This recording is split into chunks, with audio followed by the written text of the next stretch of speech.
So, in 2014, this booth popped up at Salt Lake City Comic Con announcing a brand new theme park. A fully immersive theme park to rival Disneyland in scale and quality. The theme would combine multiple aesthetics and concepts. Renaissance fair, Charles Dickens novel, Lord of the Rings, steampunk, Dungeons and Dragons. This park would feature not only typical state-of-the-art theme park rides, but also actors, animatronics, interactive quests, and fully explorable environments. The park would open in 2015. I put that part in quotes because the park would not open in 2015. In fact, that park, as described, would never open. As a big theme park fan, Evermore Park has been an object of curiosity for me from the time of its first announcement, and the story has been a very wild ride since then. So today I would like to explore its fraught history and perhaps go to the park and take a look around. Consider this a very deep dive into Evermore Park. And for your pleasure and convenience, I have organized my points into an easily digestible, numbered list. Oh boy, here comes the list. He loves it.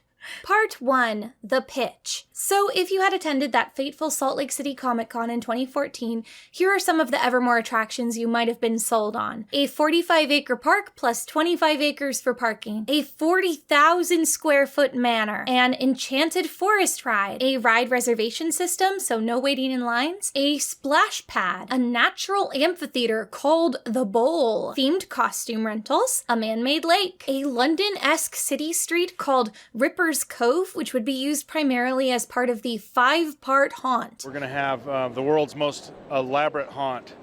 It's a 5-part haunt called Ripper's Cove. And dancing fountains, an island with ziplining courses, a 250-room hotel, this ominous promise about some kind of amazing bathroom experience, an ice skating rink, a boat ride that takes you through a sunken city, and then you arrive at a 3-story ghost ship. You climb out of the boats, you explore the ghost ship, you climb back in the boats take you through haunted pirate caves, and then you see a giant animatronic sea serpent. You actually get on boats that take you around, you go through a sunken city, you go to a 3-story ghost ship, you get off the boats. So one of the things we wanted to do that Disney didn't is Pirates of the Caribbean, you can't go run around and explore. Well, at our place, you're going to get off the boat and you're going to go explore 3 decks of a haunted ghost ship.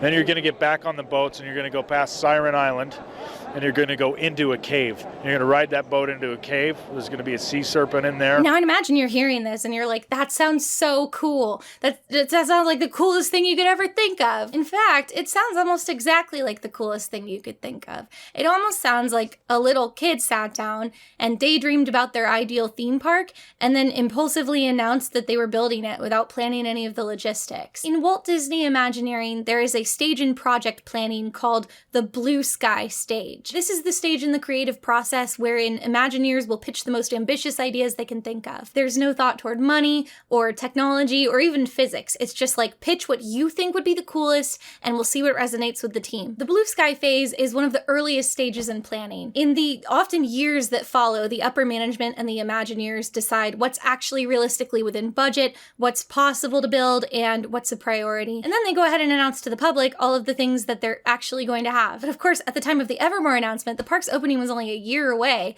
They were presumably well past the Blue Sky stage. In fact, in their behind-the-scenes videos, you could see that they had already hired a lot of the staff, notably even a team of special effects makeup artists who wouldn't even be needed until the park opened. And yet, at the time of the park's big announcement, many couldn't help but notice that they hadn't even broken ground on the construction site. The major news outlets that reported on it just kind of took it at face value and didn't go into much detail. They were just kind of like, it sounds like a new theme park's coming to Utah. Sounds great. But if you look at like theme park fan blogs from around this time, you can see that there's a healthy dose of skepticism already going around. Some questioned the park's creative team directly, but were told that there was nothing to worry about. The park was just going to open in phases. So like, yeah, it sounds ambitious, but not everything's going to be their opening day. The first phase of construction would only include the London Street, the town square, and that aforementioned 3-story ghost ship pirate boat ride with the giant animatronic sea serpent.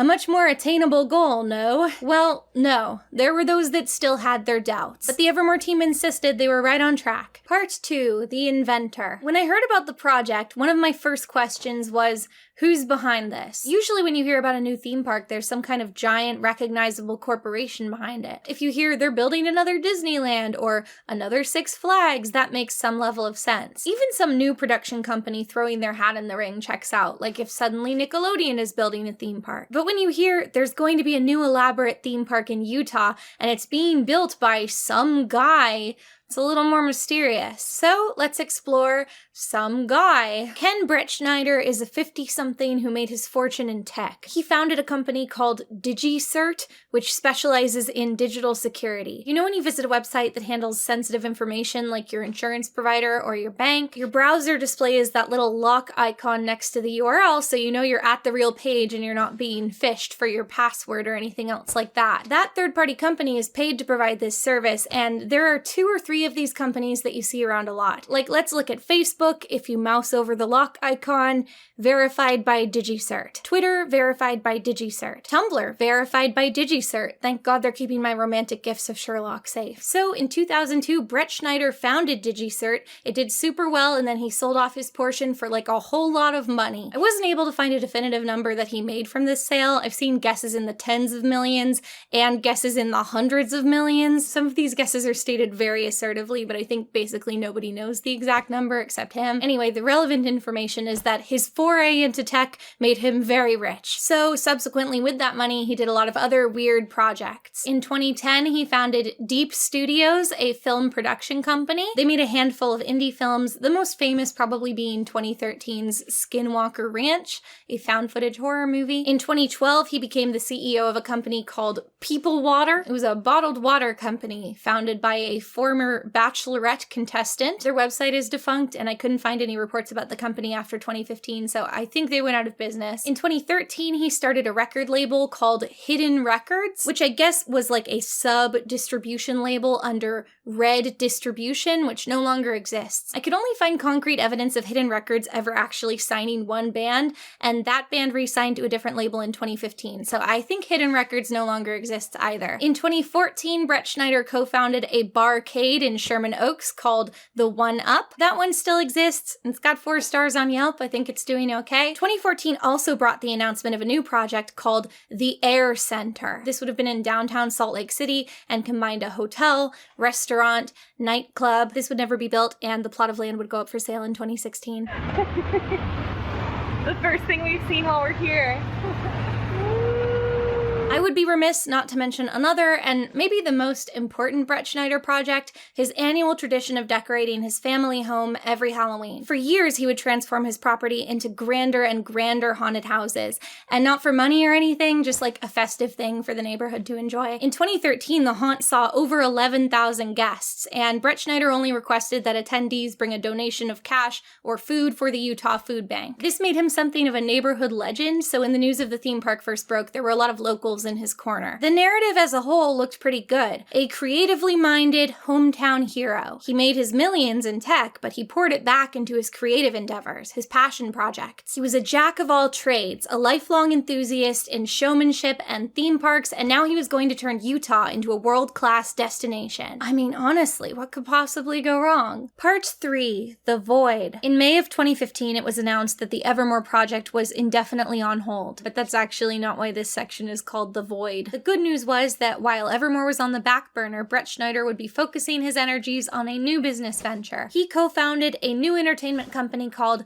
The Void, which stood for The Vision of Infinite Dimensions. The Void was basically a chain of virtual reality attractions. You would put on a helmet and a big heavy vest and walk into a maze of essentially plain gray office cubicles. A pre-programmed adventure would then play out in your goggles, leading you through basically a first-person shooter video game. The 3D space you're in and all physical objects in it were already mapped out in the game, so any place you saw a wall in your goggles, there would actually be a wall. Whenever a door opened in the game, an automatic door would open to let you out of your cubicle into the next zone. And obviously, instead of plain gray cubicles, your goggles were showing you the halls of an enemy space station or a haunted castle. Virtual enemies would shoot at you, and if they hit you, a corresponding area on your vest would vibrate unpleasantly. And there were a bunch of other little parlor tricks tricks, which made a huge difference. Like if you walked across moss or alien slime, there was a corresponding squishy foam patch on the ground, so you could actually feel like you were in that environment. If your character had to walk out across a narrow bridge, they've laid down metal grating in that area, so you feel like you're really walking across it and you can hear it. If in the game you were up on a high balcony, there were upward pointed pipes in the room that would blast air in your face, or heat if you were next to lava. Sometimes entire cubicles even vibrated a little bit to simulate traveling on an escape pod or an elevator. Each individual element sounds like a small touch, but all of it put together made for a pretty immersive experience,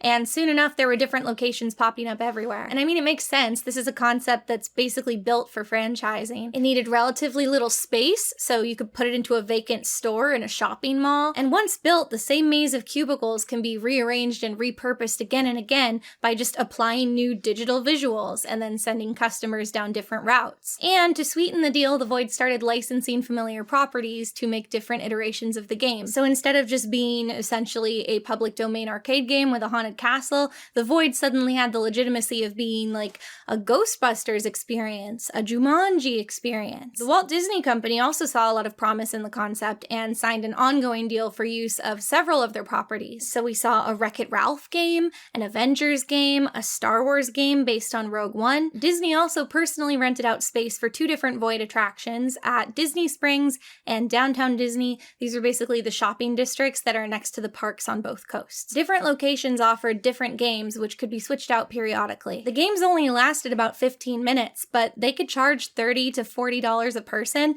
and the games would often book out fully in advance. I imagine that the initial investment in equipment could be quite expensive, and the setup costs of a given location. But once you had all that done and let enough time elapse to gobble up those initial costs, it seems to me like you could just kind of sit back and watch your money print itself. Personally, I went through a few of the Void programs, and I really liked them. I thought the whole thing was really well executed, and all those little parlor tricks I mentioned really did make you feel more like you were in the world once you had the helmet on. And yet I, and many others, considered this a bittersweet development. VR is pretty fun, but it's totally different from a tangibly real fantasy village. If I may be subjective, VR just isn't as cool, and probably won't be for at least 100 years, or whenever they start putting implants in our brains. But there was cause for cautious optimism, because the Void's success could be good news for Evermore. Firstly, one imagines that any profit Brett Schneider made off Void would eventually be routed back into Evermore's budget. Secondly, there was talk of a Void location being installed at Evermore. To be honest, the promises in this regard were inconsistent. Sometimes it seems like the plan is for a Void location to be inside of Evermore. Sometimes the goal is to build a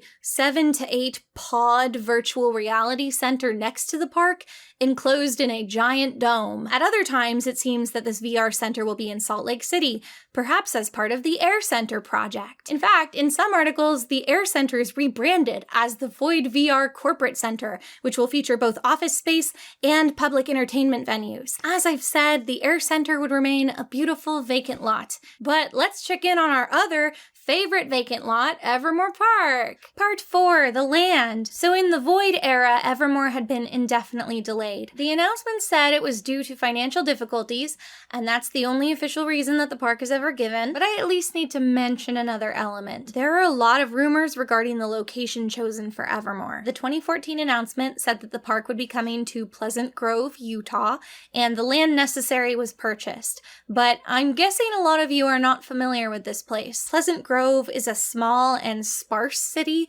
mostly comprised of suburbs, and honestly, the parts of it that I saw were like 85% office park. This choice honestly feels extremely reminiscent of the strategy that the Disney parks used when they were scouting locations. When Disney bought the property for Disneyland, Anaheim was like all orange groves. It was drivably near to Los Angeles, so tourists could still head that way, but the land was cheap and there was lots of room to expand. The city of Anaheim, as we know it now, really became that way in response to the success of Disneyland and the tourism industry that sprang up around it. So in a similar spirit, Pleasant Grove is about a 40-minute drive from Salt Lake City. I wouldn't necessarily call Salt Lake a huge tourism city, but it's at least a population center and people can drive from there to your park. A nearer neighbor is Provo, which is a relatively humble college town about 20 minutes from Pleasant Grove. Okay, show me the beautiful Provo view.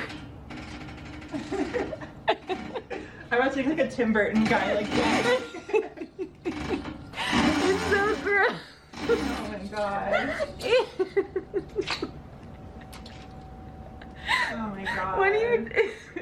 on the window. It's like sludge. It's drool from balconies on the higher floor. It's literally just like brownish sludge. The key word here being humble, which honestly could work in Evermore's favor. After all, there are a lot of young people here, and not a whole lot for them to do on weekends other than go to a couple outlet malls or maybe do an escape room. But although this seems like an advantageous location, there was another factor to consider. If you moved your family into what you thought was a quiet suburb with good schools, you might be less than thrilled to hear that a theme park to rival Disneyland is going in next door. Disneyland may have put Anaheim on the map, but it also moved in a whole tacky subculture of gift shops, fast food, budget motels, not to mention traffic through the whole center of town, light pollution, sound pollution in the busy season when they have fireworks spectaculars every single night. And outside of Florida and California, people's cultural idea of a big theme park is even less flattering. Think of all those humbler operations like Six Flags and Cedar Fair, big hot expanses of cracked concrete and towering ugly steel roller coaster tracks that you can see from miles away. It's perfectly natural to feel skeptical as a local homeowner, no matter how much pretty concept art you're shown. So, allegedly, the hostility to the announcement by the people of Pleasant Grove was part of the reason for a reimagining of Evermore Park. And insiders also allege that every time Evermore needed to clear any kind of permit with Town Hall, it was a huge contentious battle. And so, in this alleged effort to appease the locals, we see a brief shift in 2017. For a time, Evermore Park was instead running with the project name Evermore Gardens. Now the park is hardly a theme park at all. We're told that there will be absolutely no rides. Evermore Gardens will be a themed botanical garden. The park may host a Void VR attraction in one of the buildings on property, but for the most part, it will be about atmosphere. The gardens will be divided into 4 zones: English Garden, Victorian Garden, Celtic Garden, and Fantasy Garden. Sounds pretty cool. Unfortunately, this concept is problematic for a few reasons. Firstly, it makes the project essentially unrecognizable from what it was pitched as, but more crucially, it's not even a great business decision. While in Pleasant Grove, I discovered that there is a big tourist hub about 10 miles down the road called Thanksgiving Point. It's a shopping and dining district with a couple science museums, a big golf course, lots of rental homes, and a gigantic botanical garden. I only took a cursory look at the place on my last day in town, but it's free to enter and sprawls over 50 acres. It has a greenhouse, man-made waterfalls, and it hosts book clubs and children's fairy tale meetups. So what I'm trying to say is that opening a much smaller, paid entry botanical garden about 15 minutes down the road sounds extremely foolish. And maybe they realized that because the Evermore Gardens angle didn't last long. But anyway, at this point in time, it was just nice to see that the project hadn't been entirely abandoned. Part 5, The Return of Evermore. Finally, in February of 2017, Evermore returns fully from the mists of obscurity. Suddenly, Brett Schneider announces on the local news that the plans are back on, and not for Evermore Gardens, for Evermore Park. Central Utah specialist Sam Penrod is live on the site tonight. Sam, it looks like this is going to happen.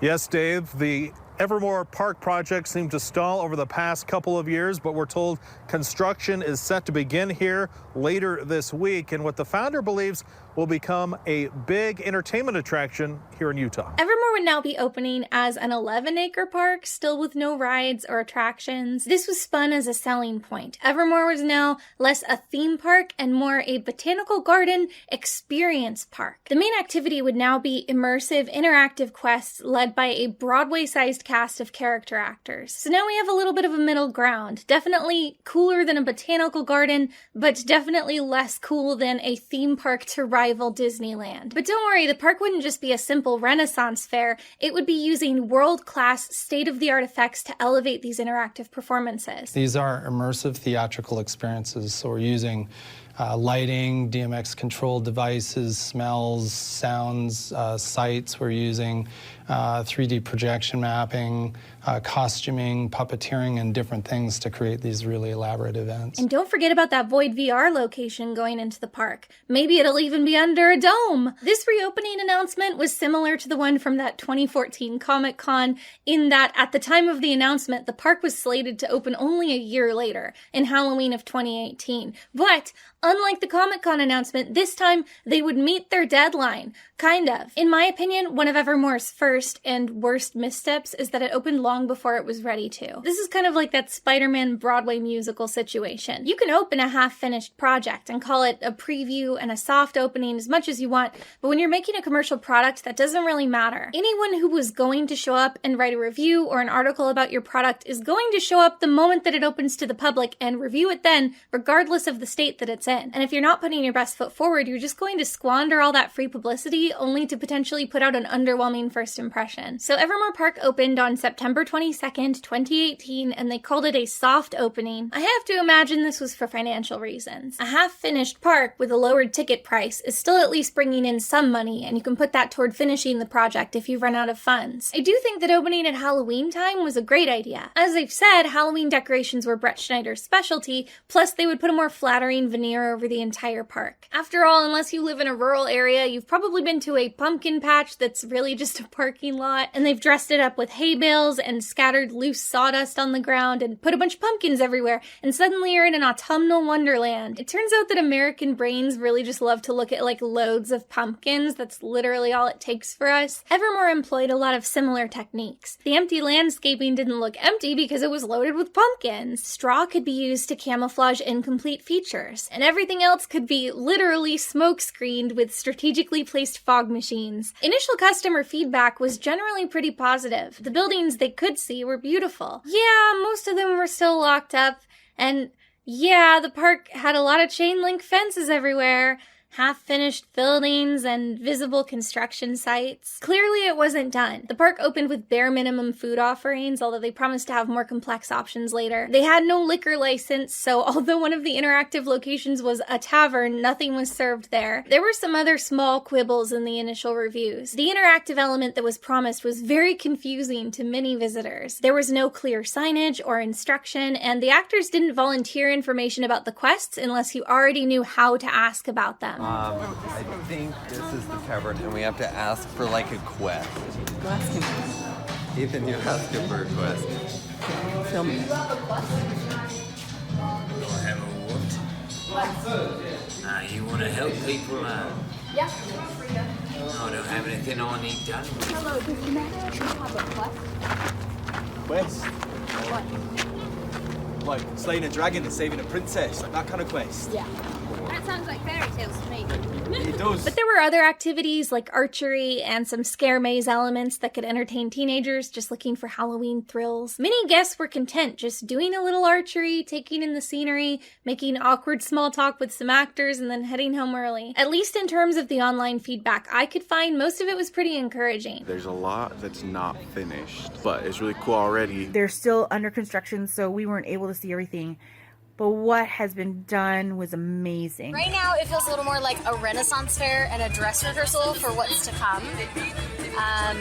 Very incomplete things. Yeah, it's good to get in here and kind of get a feel for what to expect when you come. So I think it's a work in progress right now, but I was glad I got a quick sneak peek, and I feel like you guys are gonna love it. They still actually have a lot of construction and work to do. I took that in mind going into this. I look forward to going back in about a month when I feel like everything's going to be more completed. The park wasn't done, but they'll be adding a lot in the coming years. It'll be really cool then. This verdict from the locals meant that people would not be coming from out of town to check it out because it just didn't sound worth it, which honestly probably greatly diminished the potential customer base. It seemed that at this point, what little hold Evermore had ever had over the minds of the general public slipped away for good, their curiosity satisfied. But the important thing was that the park had actually opened, an obstacle which in previous years had seemed insurmountable, and it could only get better from here. Part 6. Lore. From the start, Evermore was always intended to operate seasonally with different themes throughout. It would close 4 weeks to months in between so that the park could be redecorated, and presumably so actors could be briefed on the new storylines. There is a canonical explanation for this. Evermore is meant to be a town removed from time, a liminal space surrounded by portals to many different realms and times. This means that, aesthetically, Evermore can borrow elements from multiple fantasy genres and time periods. So they can have a medieval village, a Victorian cathedral, a quaint quaint fairy tale cottage, a hobbit house. They even have steampunk stuff. When the park opened, it had this automaton named Tip Top who would stomp around and thump on his stomach in delight. Evermore has some residents who have canonically made their home in this town, and other characters are just passing through. You, the guest, are yourself visiting through a portal from modern-day Earth, so even that works in canon. And the citizens of Evermore call the guests from Earth the World Walkers. So that's you. You're a World Walker. In each season of operation, new portals open to let in new creatures from different worlds. So in the wintertime, maybe a portal opens to a world of whimsical snow fairies. At Halloween time, maybe a portal has let in a sinister Fae King who's trying to take over. Each season has its own general overarching story, and I'm told by fans who have a more intimate knowledge of the lore that the time setting will also change between seasons. So you might go to the past of a previous season and see different characters, or you might jump into the future on the timeline. To help keep it straight, every season has a different name. As of now, a spring season has never come to pass, but the park leadership have expressed interest in doing an operating season at that time of year. It's just never happened. The summer season is called Mythos. This was pitched as a magical midsummer lantern festival celebrating fairies, dragons, and other forms of magic. The concept art shows a massive illuminated dragon winding through town and jellyfish hanging from the trees. One year, the summer event was called Pyra, or maybe Pyrrha. It was pirate themed, but then the following year, the summer event was called Mythos again. Lore is the Halloween event. So you see, when I called this section lore, it was actually some very clever meta humor. You didn't know it at the time, but you may laugh now that I told you.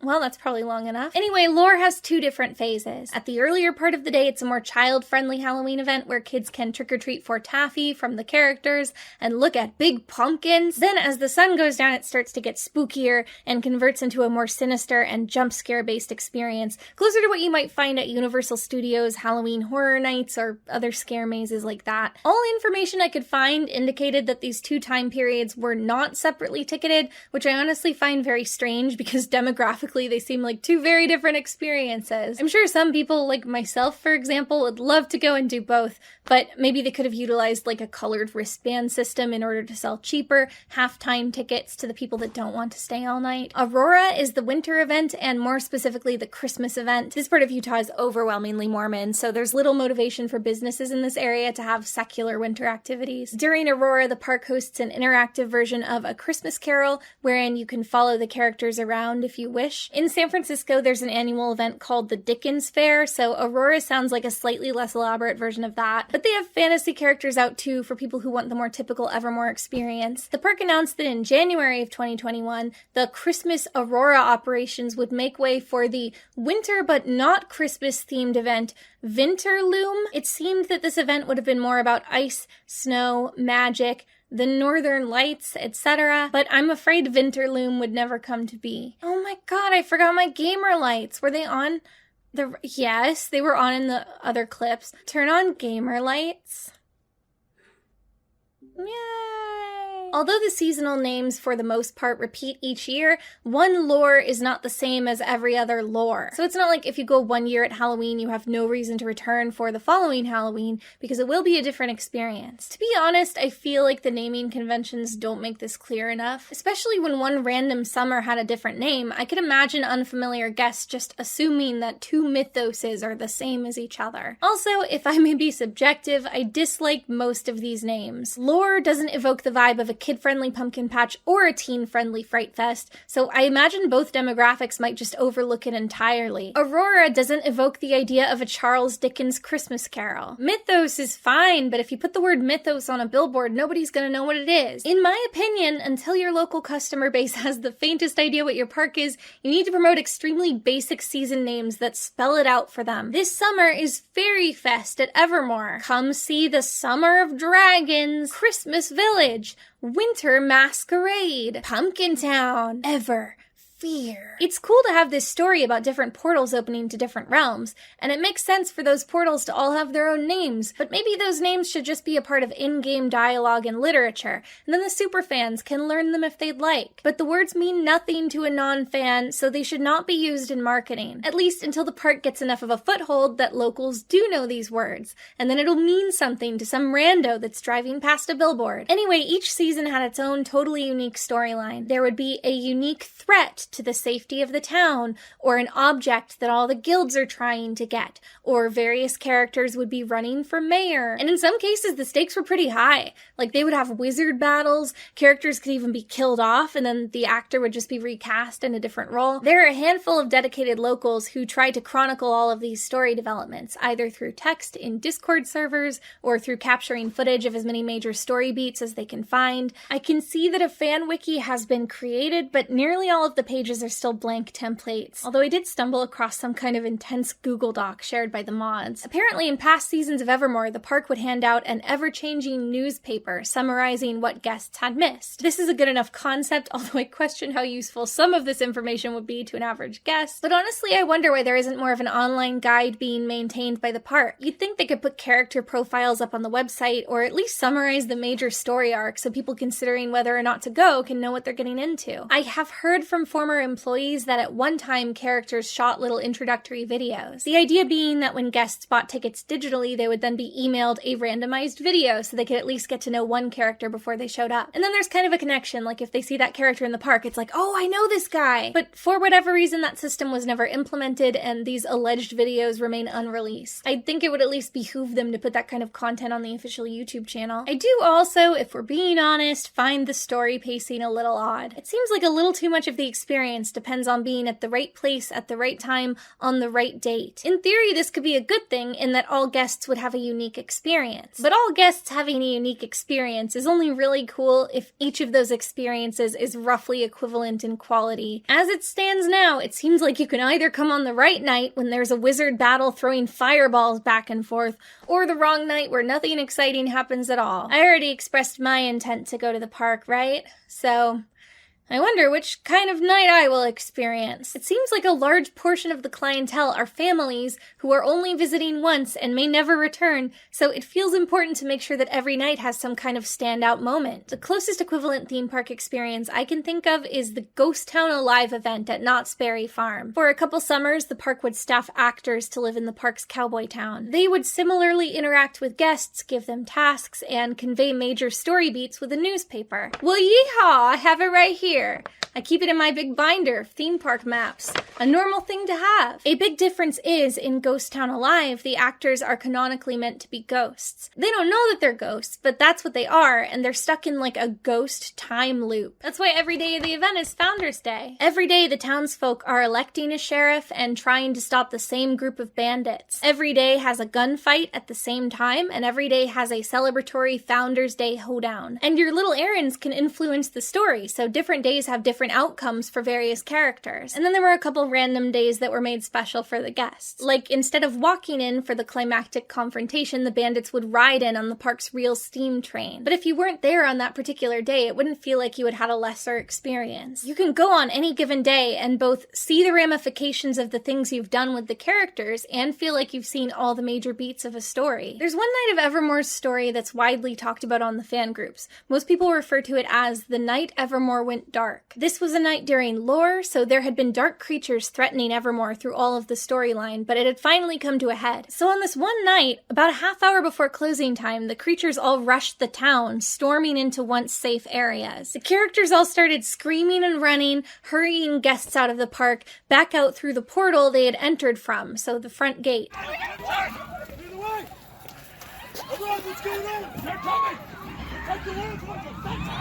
And then once all the guests were outside, the gates were closed. Frequent visitors were thrilled to be there on a night that something exciting had happened. But first-time guests were, in some cases, confused and angry. Supposedly, complaints from some guests prompted management to reopen the gates because they couldn't just close the park early, but when they did reopen, it was to an eerily empty town. This left a cool mystery for the following week. What had happened to everybody? Would they be okay? Again, a tantalizing story for guests who already knew knew they were returning next week, but kind of a frustrating and confusing end of the night for one-time visitors who had no idea what was going on. I also think it's worth noting that story beats of that intensity, which are unprecedented and happen without prior warning, are possibly an unwise choice for a family park. It seems that a lot of parents, whether they're supposed to or not, do let their kids roam unsupervised within the park, and this is not discouraged by park management. So if everyone is suddenly booted outside, I could see that being a real safety issue. Also, it might have occurred to you that hanging out in a crowded venue and suddenly having everybody screaming and running and telling you to get out, and you don't know why, might evoke imagery of real disasters and acts of mass violence which have happened at real entertainment venues.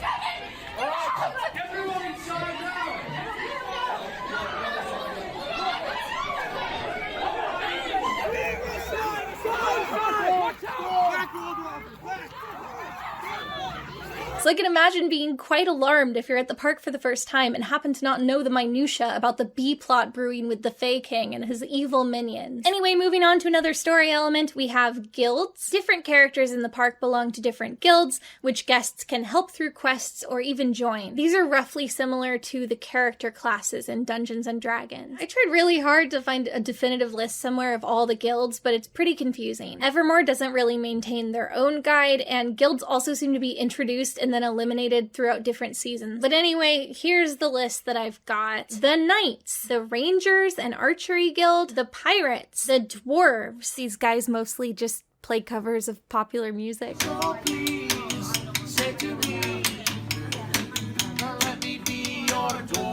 The Blackheart Hunters. These are the most unique guild. They're basically like a group of Van Helsing-style monster hunters. Old seasons appear to have had a Bards Guild, but I think they no longer exist. At least one season had a guild called the Wolves of Winter. My impression is that this was sort of like a barbarian guild. Complete these 2 trials, and one final one the following week, and you will be part of the pack. I think they don't exist anymore either. There are elves, but I don't think they're a guild, and some characters called the Rangers the Elven Rangers, but none of the Rangers that I saw seemed to be elves. It seemed like they were 2 different groups, so I don't know what to make of that. The Dragon Riders, in previous seasons called the Dragon Trainers. There are fairies, and some guests say they've been given quests to join the Fairies Guild, but this might have been improvised by the actors. It doesn't seem like this was a guild that was ever recognized by the park.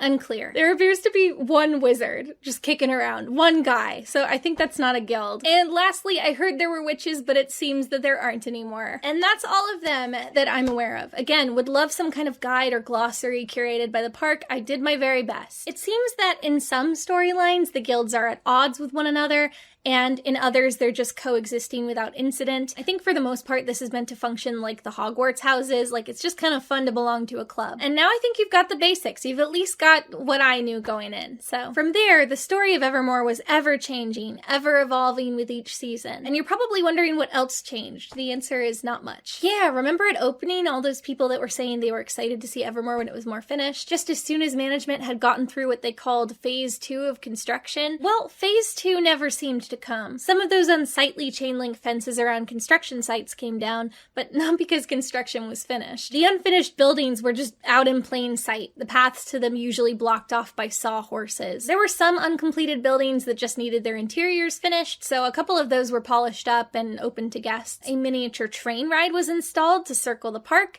and they opened up an affiliated themed restaurant just outside the gates. The plants began to grow in and give the park a more filled-in look, but it seemed that the buildings that were incomplete at the park's grand opening would stay that way. Part 7. Plague Comes to Evermore. I don't know if you guys have heard of it, but in 2020, the US was hit by something called the coronavirus pandemic, forcing a lot of people to stay inside and some businesses to close indefinitely. Many chain restaurants were able to weather the storm of the pandemic, but it was a killing blow to a lot of independent businesses. I can only imagine the kind of setback it would be for a newly opened theme park still trying to recoup its construction costs. This was also a crushing blow to Void VR. Virtual reality experiences are not an essential service, so unsurprisingly, locations were required to close. Surprisingly, for much of the pandemic, Disney's 2 theme park adjacent shopping districts did stay open for shopping and outdoor dining, but the VR experience entailed walking through narrow cubicles, touching things, and Oh yeah, wearing an enclosed helmet on your entire head that other people have been wearing and breathing on all day. Even if they had been legally allowed to operate, I can't think of any number of bleach wipes that would make people want to take on that activity in a pandemic. So even as its neighboring shops were open to customers and foot traffic, the 2 Disney Void locations would remain shuttered. And oh, it gets worse. The Void fell behind on rent payments, but more painfully, they fell behind on licensing payments to the Walt Disney Company. Out of all of Brett Schneider's ventures at the time, the Void had always seemed like the most robust and the safest bet. But now, with the unexpected obstacle of the pandemic, the Void was struggling and things were looking grim all around. So let's look at our timeline as best as I can pin it down. June 2020, Utah Business reports that Evermore Park faces 5 separate lawsuits from unpaid contractors, each owed between $28,000 and $400,000. July 2020, Disney posts a notice of eviction and a termination notice of the licensing agreement on the windows of the Downtown Disney Void location. Since the shopping districts are open to the public, these legal letters are immediately photographed and posted online for speculation and ridicule. August 2020, the last update to the Void website appears. It notifies customers that locations will remain closed indefinitely. Guests with pre-booked tickets are refused refunds. Instead, they are instructed to rebook and promised a free credit for an additional experience. That same month, Evermore Park launches a GoFundMe to try to rescue the park. If you read far enough to see what the funds would be used for, it mentions things like developing new merchandise,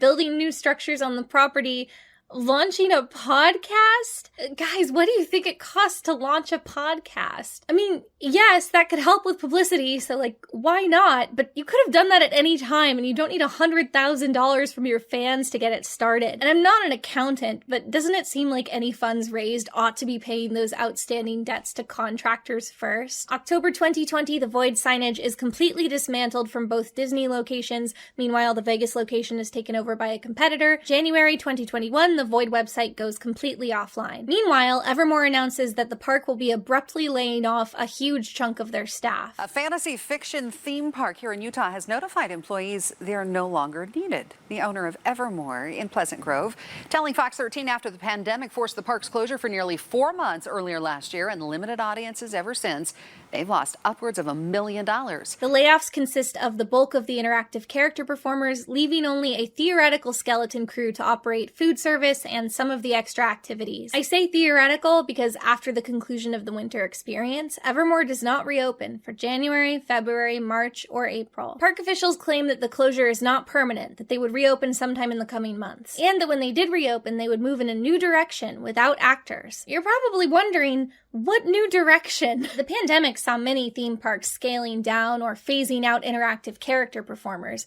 but if Disneyland closes the interactive Princess Hall, they still have Splash Mountain. At Evermore, the performers are the attraction. They're basically the only attraction. So at this point, pretty much everyone takes this as a death knell for the park, and I sit at home bitterly resenting my failure to go before its extinction. Meanwhile, fans of the park were outraged. Many of the same people who had donated to the GoFundMe campaign were past patrons of the park who had interacted with and loved the character performers. Part of the incentive to save the park was surely to ensure the continued employment of these people. So now, not only were the layoffs bad publicity, but they also felt like a deeply personal betrayal to a lot of the most loyal fans of the park. They all take to the fan pages on Facebook to vent their frustrations, and allegedly, Brett Schneider and his wife showed up in the comments to argue with fans, which is never a good look. I say allegedly because a lot of the contentious content in those fan groups is swiftly deleted. Oh hey, speaking of Swift, Part 8, Evermore v. Swift. In December of 2020, Taylor Swift releases her 9th album, Evermore. Hey, that sounds familiar. So initially the park responds with good humor. Absolutely love that everyone online is talking about us. Hashtag Evermore. Thank you. Oh, wait, it's an album? At Taylor Swift, anytime you want to come visit us, please let us know. Why, thank you for the spotlight. Hello, and thank you to our new followers. We'll assume that you were here due to the hashtag Evermore mix-up. good to have you with us. Just a reminder, beings from other worlds are allowed in the town of Evermore, but they must check in with the Pirate Guild first. Thanks! And of course this is their reaction, because this is honestly pretty good news for the park. A lot of people are probably trying to Google the album and accidentally finding the park's website, which is pretty good free marketing for a park which is completely unknown to all but the most diehard theme park enthusiasts. But this peace could not last. In February of 2021, Evermore files a complaint against Team Swift for infringement of their copyright. Some of the complaints are about what you'd expect from a copyright lawsuit. The document refers to Taylor Swift's Evermore merch as counterfeits of the original Evermore Park merch. And I know what they mean. I feel really bad for all the people who hopped on Google trying to buy merch for an obscure Utah theme park, unknowingly clicked on Taylor Swift's website, and were duped into buying her stupid album merch instead. They must have been so disappointed. The complaint also points out that Taylor had the gall to sell her album on Apple Music, the exact same platform that Evermore had already used to sell their Celtic violin and wind chime music.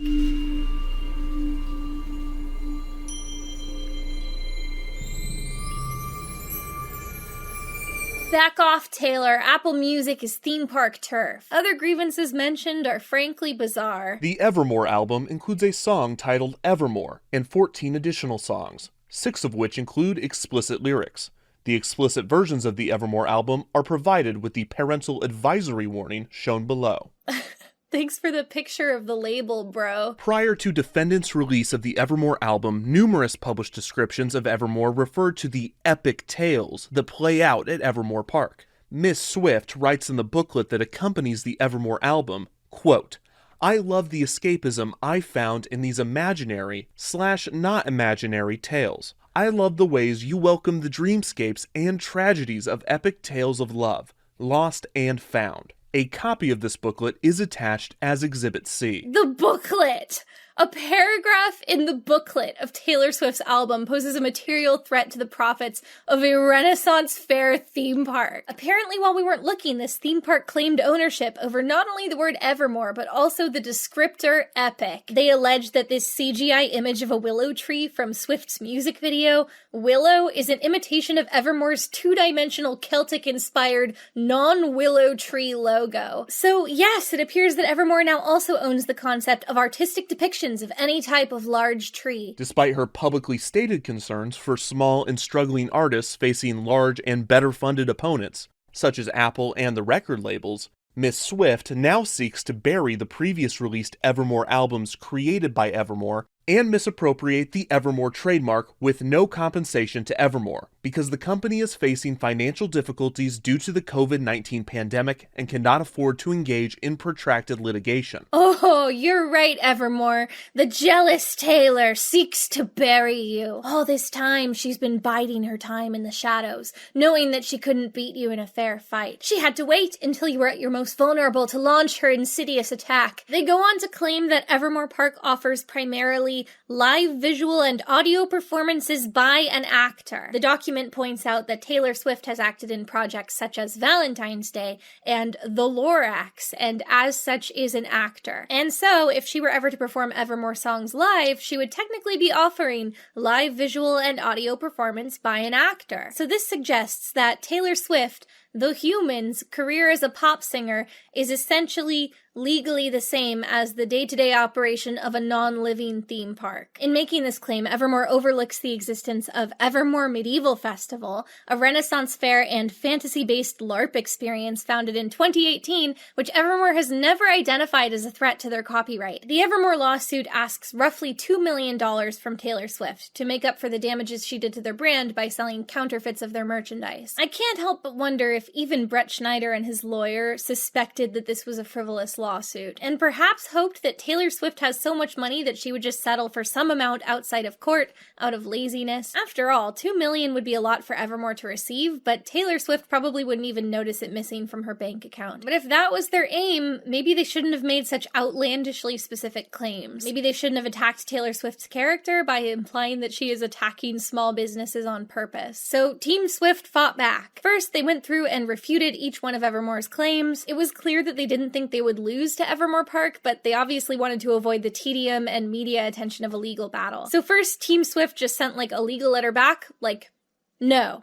drop this. But Evermore did not back down. But what Evermore didn't know was that Team Swift had an ace up their sleeve. Suddenly, Team Swift said, "Fine, you can sue us, but we're going to sue you back." They filed their own, ostensibly unrelated lawsuit against Evermore Park for the park's unauthorized use of Taylor's songs. Oh yeah, that's right. Remember those dwarfs? All they do is sing cover songs?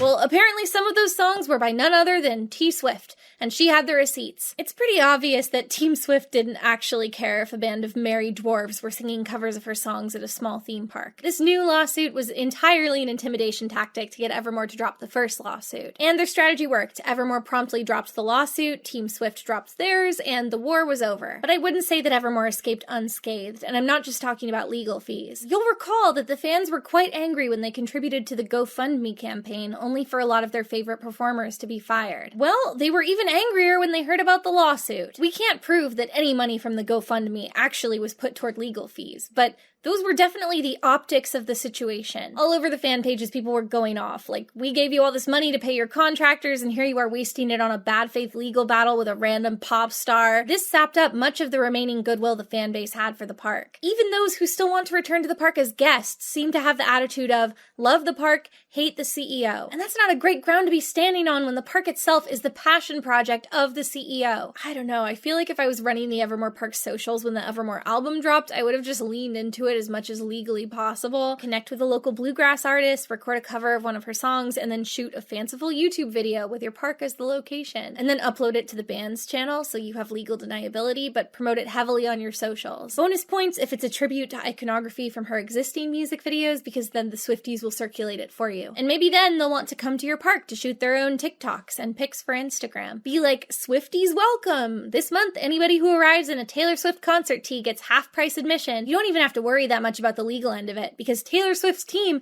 is certainly aware of the optics of attacking a tiny theme park unprovoked. You'd probably have to really step on their copyright or like imply that you're owned by Taylor before they would even bother stepping in. And anyway, if they did anything, the first thing they did would be to send you a cease and desist, at which point you could just cease and desist. I think Evermore Park might have assumed that all publicity is good publicity, and they were wrong. On every public forum where the park has any kind of presence, their comments are completely overrun by furious Swifties. And like, I get it, you guys. Your critiques are correct. This lawsuit is ridiculous, but what are you doing? I promise you, Taylor Swift will be fine without you defending her honor on Facebook against independent theme parks. Evermore had complained that Swift was damaging their SEO, but let's be real, they did far worse on their own. Now if you Google Evermore, the first thing you hear about is that they filed an unsuccessful, morally questionable lawsuit because they're going out of business. And I'd argue that delusional dying theme park tries to wring a few pennies out of Taylor Swift is not great publicity. So even though the case didn't go to court, they still wasted money they didn't have on a lawyer to file the initial lawsuit,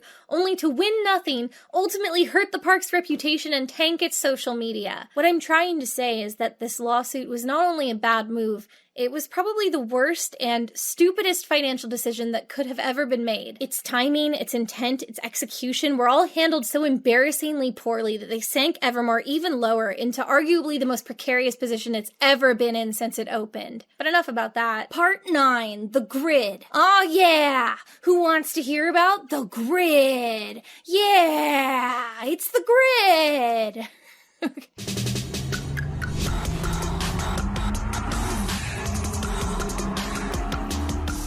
The Grid is a radical new business venture by Ken Brettschneider. It opened just across the street from Evermore in August of 2019. The Grid was announced as a diverse entertainment venue. It would feature an electric indoor go-kart track, an arcade, a restaurant, a bar, VR experiences, and something called the Loft Music, which I imagine is either a club-style dance floor or just a lounge. Honestly, it sounds pretty similar in concept to the Air Center project. Insiders claim that the Grid has totally paid off all its startup costs and is now operating at a profit. While Evermore was in the midst of its mass layoff scandal and suing America's sweetheart, unproblematic fave The Grid was apparently just chugging along across the street, having a grand time and minding its business. So I'm gonna be real with you, The Grid kind of sucks. It's a cool vibe. I feel like if this was closer to the road, I would drive by and be like, what's that?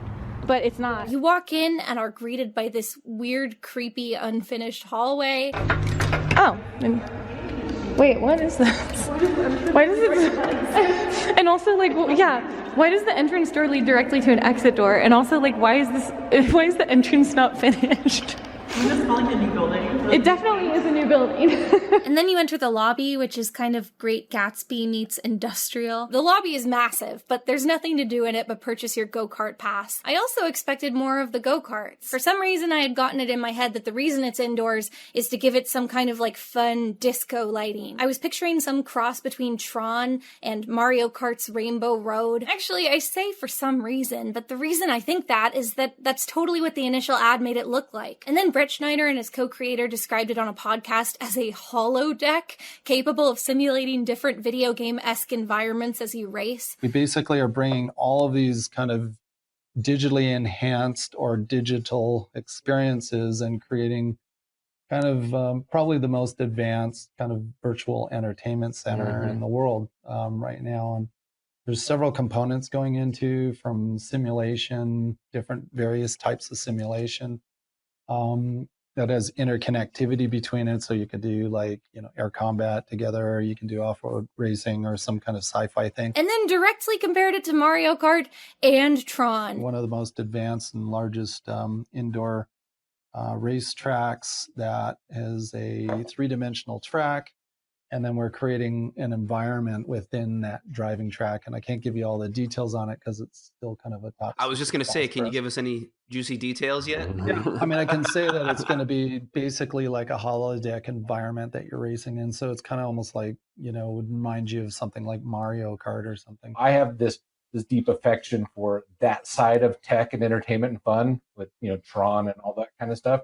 So the idea now that we're building, you know, this grid of an entertainment center. If you look at the maps of the track layout in the area where the riders gear up, you can see remnants of this original concept. One map shows a fantasy vibe with dragons flying overhead, and the other depicts an erupting volcano. We're going to be creating different genres and themes that will exist for the races. But no, it's a pretty visually uninteresting go-kart track. I guess the only benefit of it being indoors is to operate year-round, which is still pretty impressive. In fairness, I don't know go-kart regulations. It's possible that it would be a huge safety violation to put this in the dark with disco lights. Maybe they set out to build their holodeck and then found out they legally couldn't, or maybe they decided to cheap out at the last minute. It's honestly anyone's guess. But the fact that it wasn't a holodeck made me personally not interested in doing it. It's cool that the karts are electric and thus can be indoors, but they're still horrifically loud.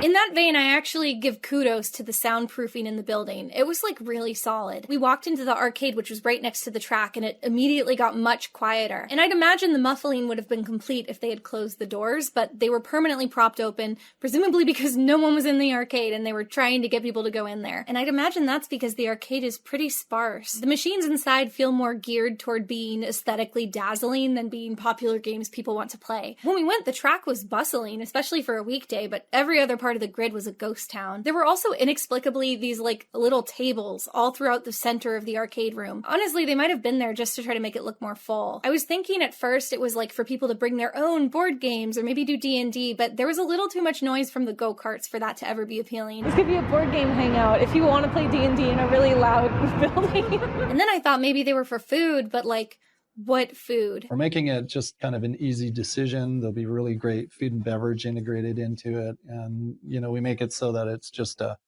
really fun kind of like date night out, you know, with friends. The lobby had a little snack bar counter, but it just sells chocolate bars and soda. And actually, I'm not confident they sell soda. I saw a soda fountain, but that thing might be empty back there. The promised bar and restaurant are nowhere to be seen, nor is there any indication that they still plan to add them. Same goes for the dance floor, the VR, basically everything but the go-karts. I picked up this brochure at the counter and it advertised 3 attractions at the grid: the go-karts, the arcade, and the lobby. Yeah, the lobby is meant to be an attraction in itself. There was also a sizable merchandise display, which I was very tickled by. I guess I have to get it. You have to get it. because they have to. Even though people are going to it, I can't imagine anything about that experience that would compel people to buy merch. I speculate that I am the only person ever to have bought this hoodie. I could imagine this place taking off if it was like more of a Dave & Buster's vibe, a big arcade, more of the Chuck E. Cheese variety where you can like earn tickets at some of the games and exchange them at a prize counter to get kids to actually keep playing. And then like a restaurant with stuff that parents will want to eat, encouraging them to linger and pay for their kids to get more tokens. Or, you know, at least like some bowling alley tier stuff that kids will want to eat. I mean, like I said, the grid is apparently doing just fine right now, so it is what it is. It's my impression that basically once you've built it, a go-kart track is pretty inexpensive to operate, and you can charge a decent amount for it. So like, okay, the majority of the promised complex never opened. Nobody uses the arcade. The Art Deco lobby is a cavernous, unused, thematically inconsistent footnote in the experience. A pointless expanse you must cross to buy tickets for your unrelated go-kart ride. So, you know, we're pulling out all the stops to do like the best technology in the world right now and bringing it all into one location. There's elements to the racing that isn't just hopping on a track and speeding around, you know, bumper tires. It's actually a mood and an environment that you are racing in. But the go-kart part is doing so well, the grid can just kind of languish in its mediocrity and be just fine. Good for Grid. Anyway, let's get back to Evermore, shall we? Let's see how things are going over there. Part 10, the marketing. Things are going bad. It's come to my attention that in the big firing of 2021, Evermore's then PR manager parted ways with the park. It's unclear if this was voluntary or if he was one of those fired. So it's difficult to tell at this point whether Evermore even actually has a dedicated marketing team or a social media manager or anything like that. I know that if you're struggling to pay for tangible things like buildings and materials, hiring a full-time worker to update your website and Twitter might feel like an unnecessary extravagance. But for what you're spending, you truly will see the biggest return in value by having someone competent in this position. You know in children's fantasy movies when the old king is like, I will confer with my most trusted advisor. And then it cuts to this skinny, weaselly man wearing all black and purple and he's like, yes, your majesty. And you, the audience, are like, that's the villain! Your Grace, he means you harm! Anyway, that's my headcanon for the current Evermore marketing team. Every aspect of this park's marketing right now is so poorly handled that it truly feels like an act of sabotage by someone who seeks to kill it. After the Taylor Swift debacle, Evermore's social media comments were entirely overrun by angry Swifties saying mean things, at which point Evermore seems to totally abandon ship. I'm exploring this in June of 2021.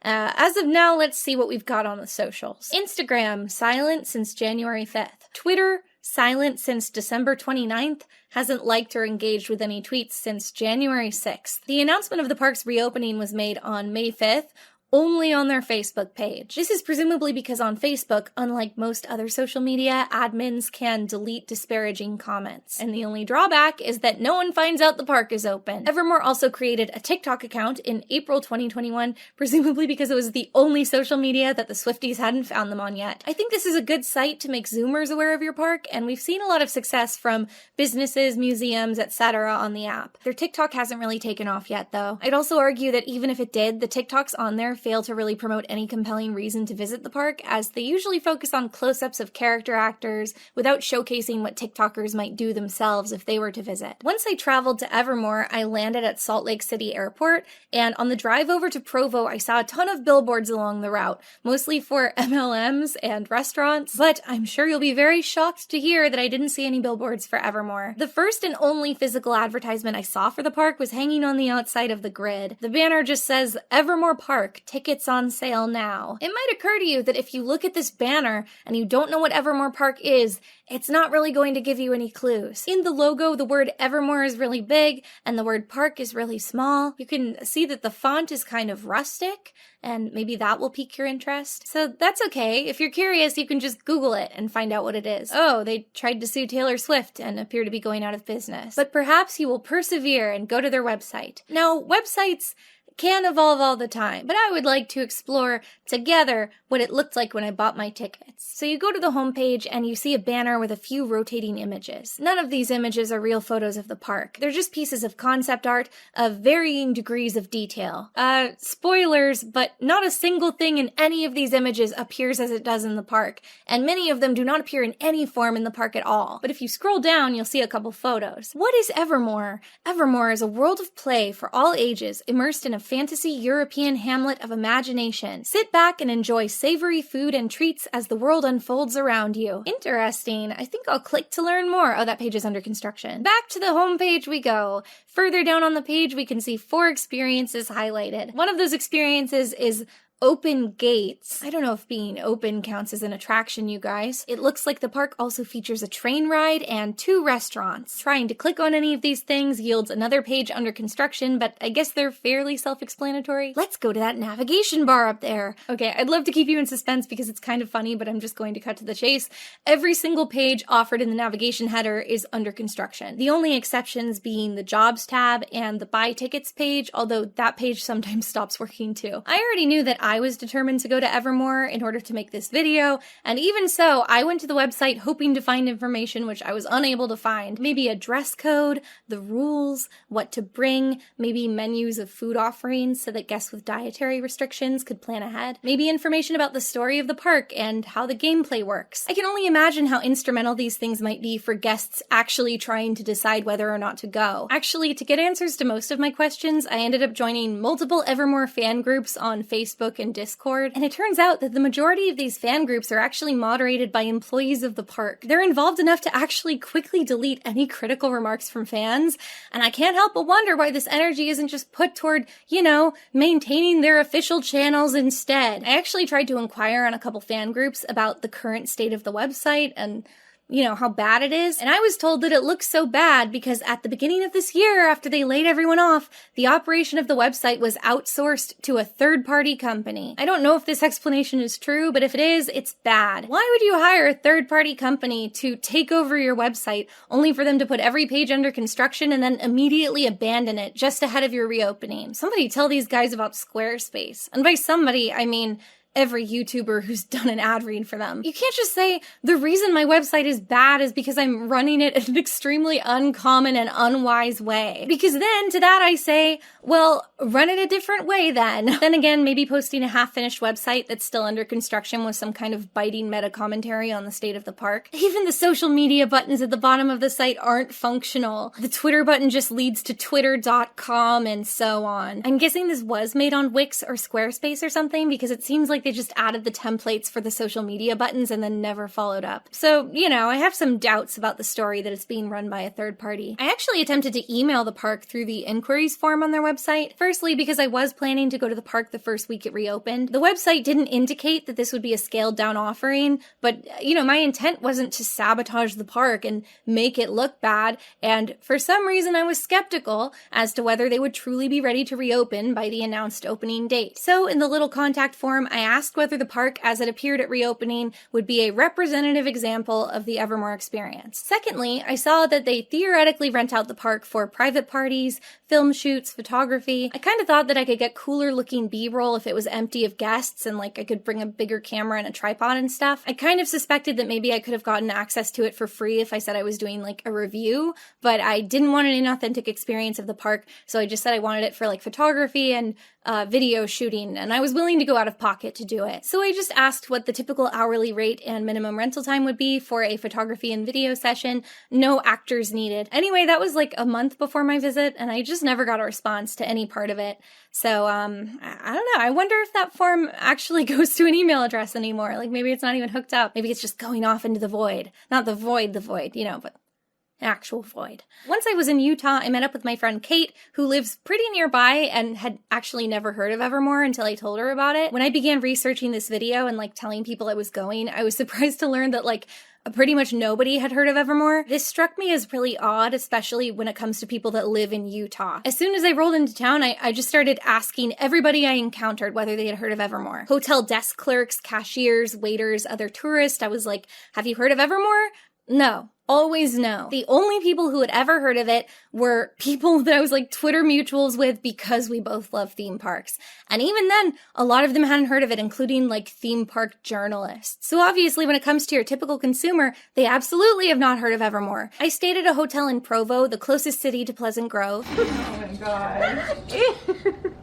On the way into the lobby, I saw one of those typical big brochure stands advertising local tourist attractions. There were brochures from places as far away as Idaho, but nothing promoting Evermore Park. You'd think they could just print out a couple brochures and put them in the lobby. Unfortunately, that was foreshadowing. Anyway, seemingly against the evil royal vizier's best efforts, I did in fact book a trip to Evermore. So I guess now it's time to have a look around. Join me! Hooray! Woo-woo! Okay. Part 11, The Park. Suddenly, on April 28th, 2021, Evermore announced that they would be reopening June 4th. And by announced, I of course mean that they posted about it on their first ever post on a brand new TikTok account with no followers. It's fine, I've been watching them like a hawk, so I caught it. And rather than redirecting to a broken page, their ticketing link quietly started working again. Great marketing, guys. Initially, everyone assumed the park would return in its restructured format. Remember, the kind with no actors, because that's what Evermore had said when they fired everybody. This left fans with a pretty reasonable question: then what is there to do? The actors, after all, were the park's main attraction. But as we got closer to the park's opening, Evermore did start replying to questions in the comment sections of their Facebook and TikTok pages. So specifically people who were obsessive like me and willing to sift endlessly through their pages were able to glean a little more information. Again, great marketing, guys. Evermore said that they would in fact be bringing back character interaction and had hired a cast of roughly 30 character performers. Some of these actors would be returning previously fired employees, presumably all the ones who hadn't scrambled to find other jobs, moved back in with their parents because they couldn't afford rent anymore, or been disillusioned by the park and didn't want to come back. Having already thought once that I had permanently missed my chance to see the park, and considering the ongoing precariousness of the operation, it seemed urgent that I go. So I went ahead and just booked the very first weekend of the reopening at the beginning of June. The reopening season was a mythos, the summer season, originally conceived as a lantern festival celebrating fairies and dragons. I love Halloween, but I thought it made the most sense to go in the summer season because then I could see the park in its most neutral state. I basically just wanted an unthemed look at the characters, the architecture, the ambiance without temporary holiday decorations distracting me or scare actors jumping out and frightening me. For Mythos of 2021, Evermore would only be open Fridays and Saturdays from 6 p.m. to 11 p.m., so not very long. Apparently this is actually normal for this park. It appears on archived versions of their website that the Halloween season would sometimes operate on additional days, which makes sense, it's the most popular. Past seasons might have also had slightly later closing times, but it doesn't seem like the park has ever really been open in like the afternoon, which is a little strange. So that was another appeal of the summertime. I would have the most daylight that I could.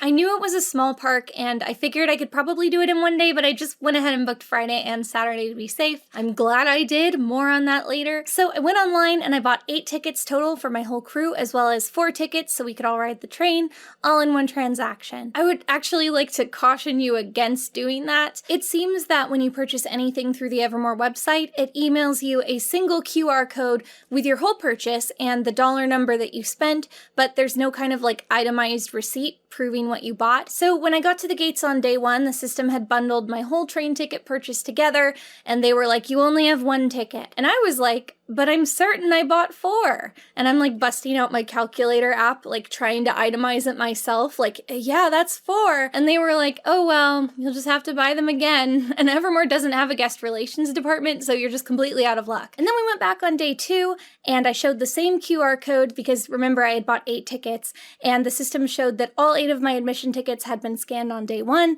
so now I had no tickets. So this actually says that it's for the 4th, but you bought them for today. Oh yeah, no, I bought them for the first day, but when you buy them on the site, you do select what days you're buying tickets for, so I don't actually know how this could happen, like from a technical standpoint, but it did. so I didn't have any tickets. So there were 4 for yesterday and 4 for today. Did you just get the one QR code? Yeah, they only sent 1 for the whole order. Yeah. Okay, thank you. Okay, thank you. This ticket taker was way more understanding, and she let us in on the honors system, and she even gave us our missing train tickets, which was super nice of her. But, you know, she didn't have to, and if she had decided not to, we would have had no recourse. So I guess what I'm saying is don't buy anything in advance, don't buy anything digitally, just like walk up to the ticket booth, buy your tickets, get them physically handed to you, because if you don't, you just might never see them again. For what it's worth, the ticket prices are low, so this isn't like super high stakes, but it's still kind of bad, you know, to buy stuff and then it's gone. Anyway, at the time that we went, admission was only $15 per adult. It seems in the past it's been as high as $34, which I still don't think is a lot, but also I'm from California and everything's really expensive here. My perspective is skewed. Even a movie ticket here is like $20, which I understand is not the case in other states. So from what I've heard from Utahns, Evermore is considered very expensive for what it is and where it is. Not to mention if you're a family with children, the kids aren't buying their own tickets. So if you're bringing multiple kids, your experience could easily go over $100. When we arrived at the park on day 1, there was a robust line at the front, but when we went inside, it was eerily empty. I had imagined we'd walk in and see a thriving town square of characters waiting to interact with us and maybe in a tutorial-esque fashion sort of explain what's going on in the town of Evermore today. Maybe there's like a brochure that will give us guidance. Walk around and see. Okay, so this is food. It is like really empty in here. But no, it was just a bunch of empty, locked buildings. Wait, so what is this building? Can we go inside of it? Oh, maybe. Okay, I think you're right. Yeah, that totally is. Failing characters, I had imagined that we would be handed some kind of pamphlet outlining the story or gameplay, which I could then put in my big binder of theme park maps. But there weren't any of those either. And the employees at the gate hadn't given us anything to go off of. They had just let us inside.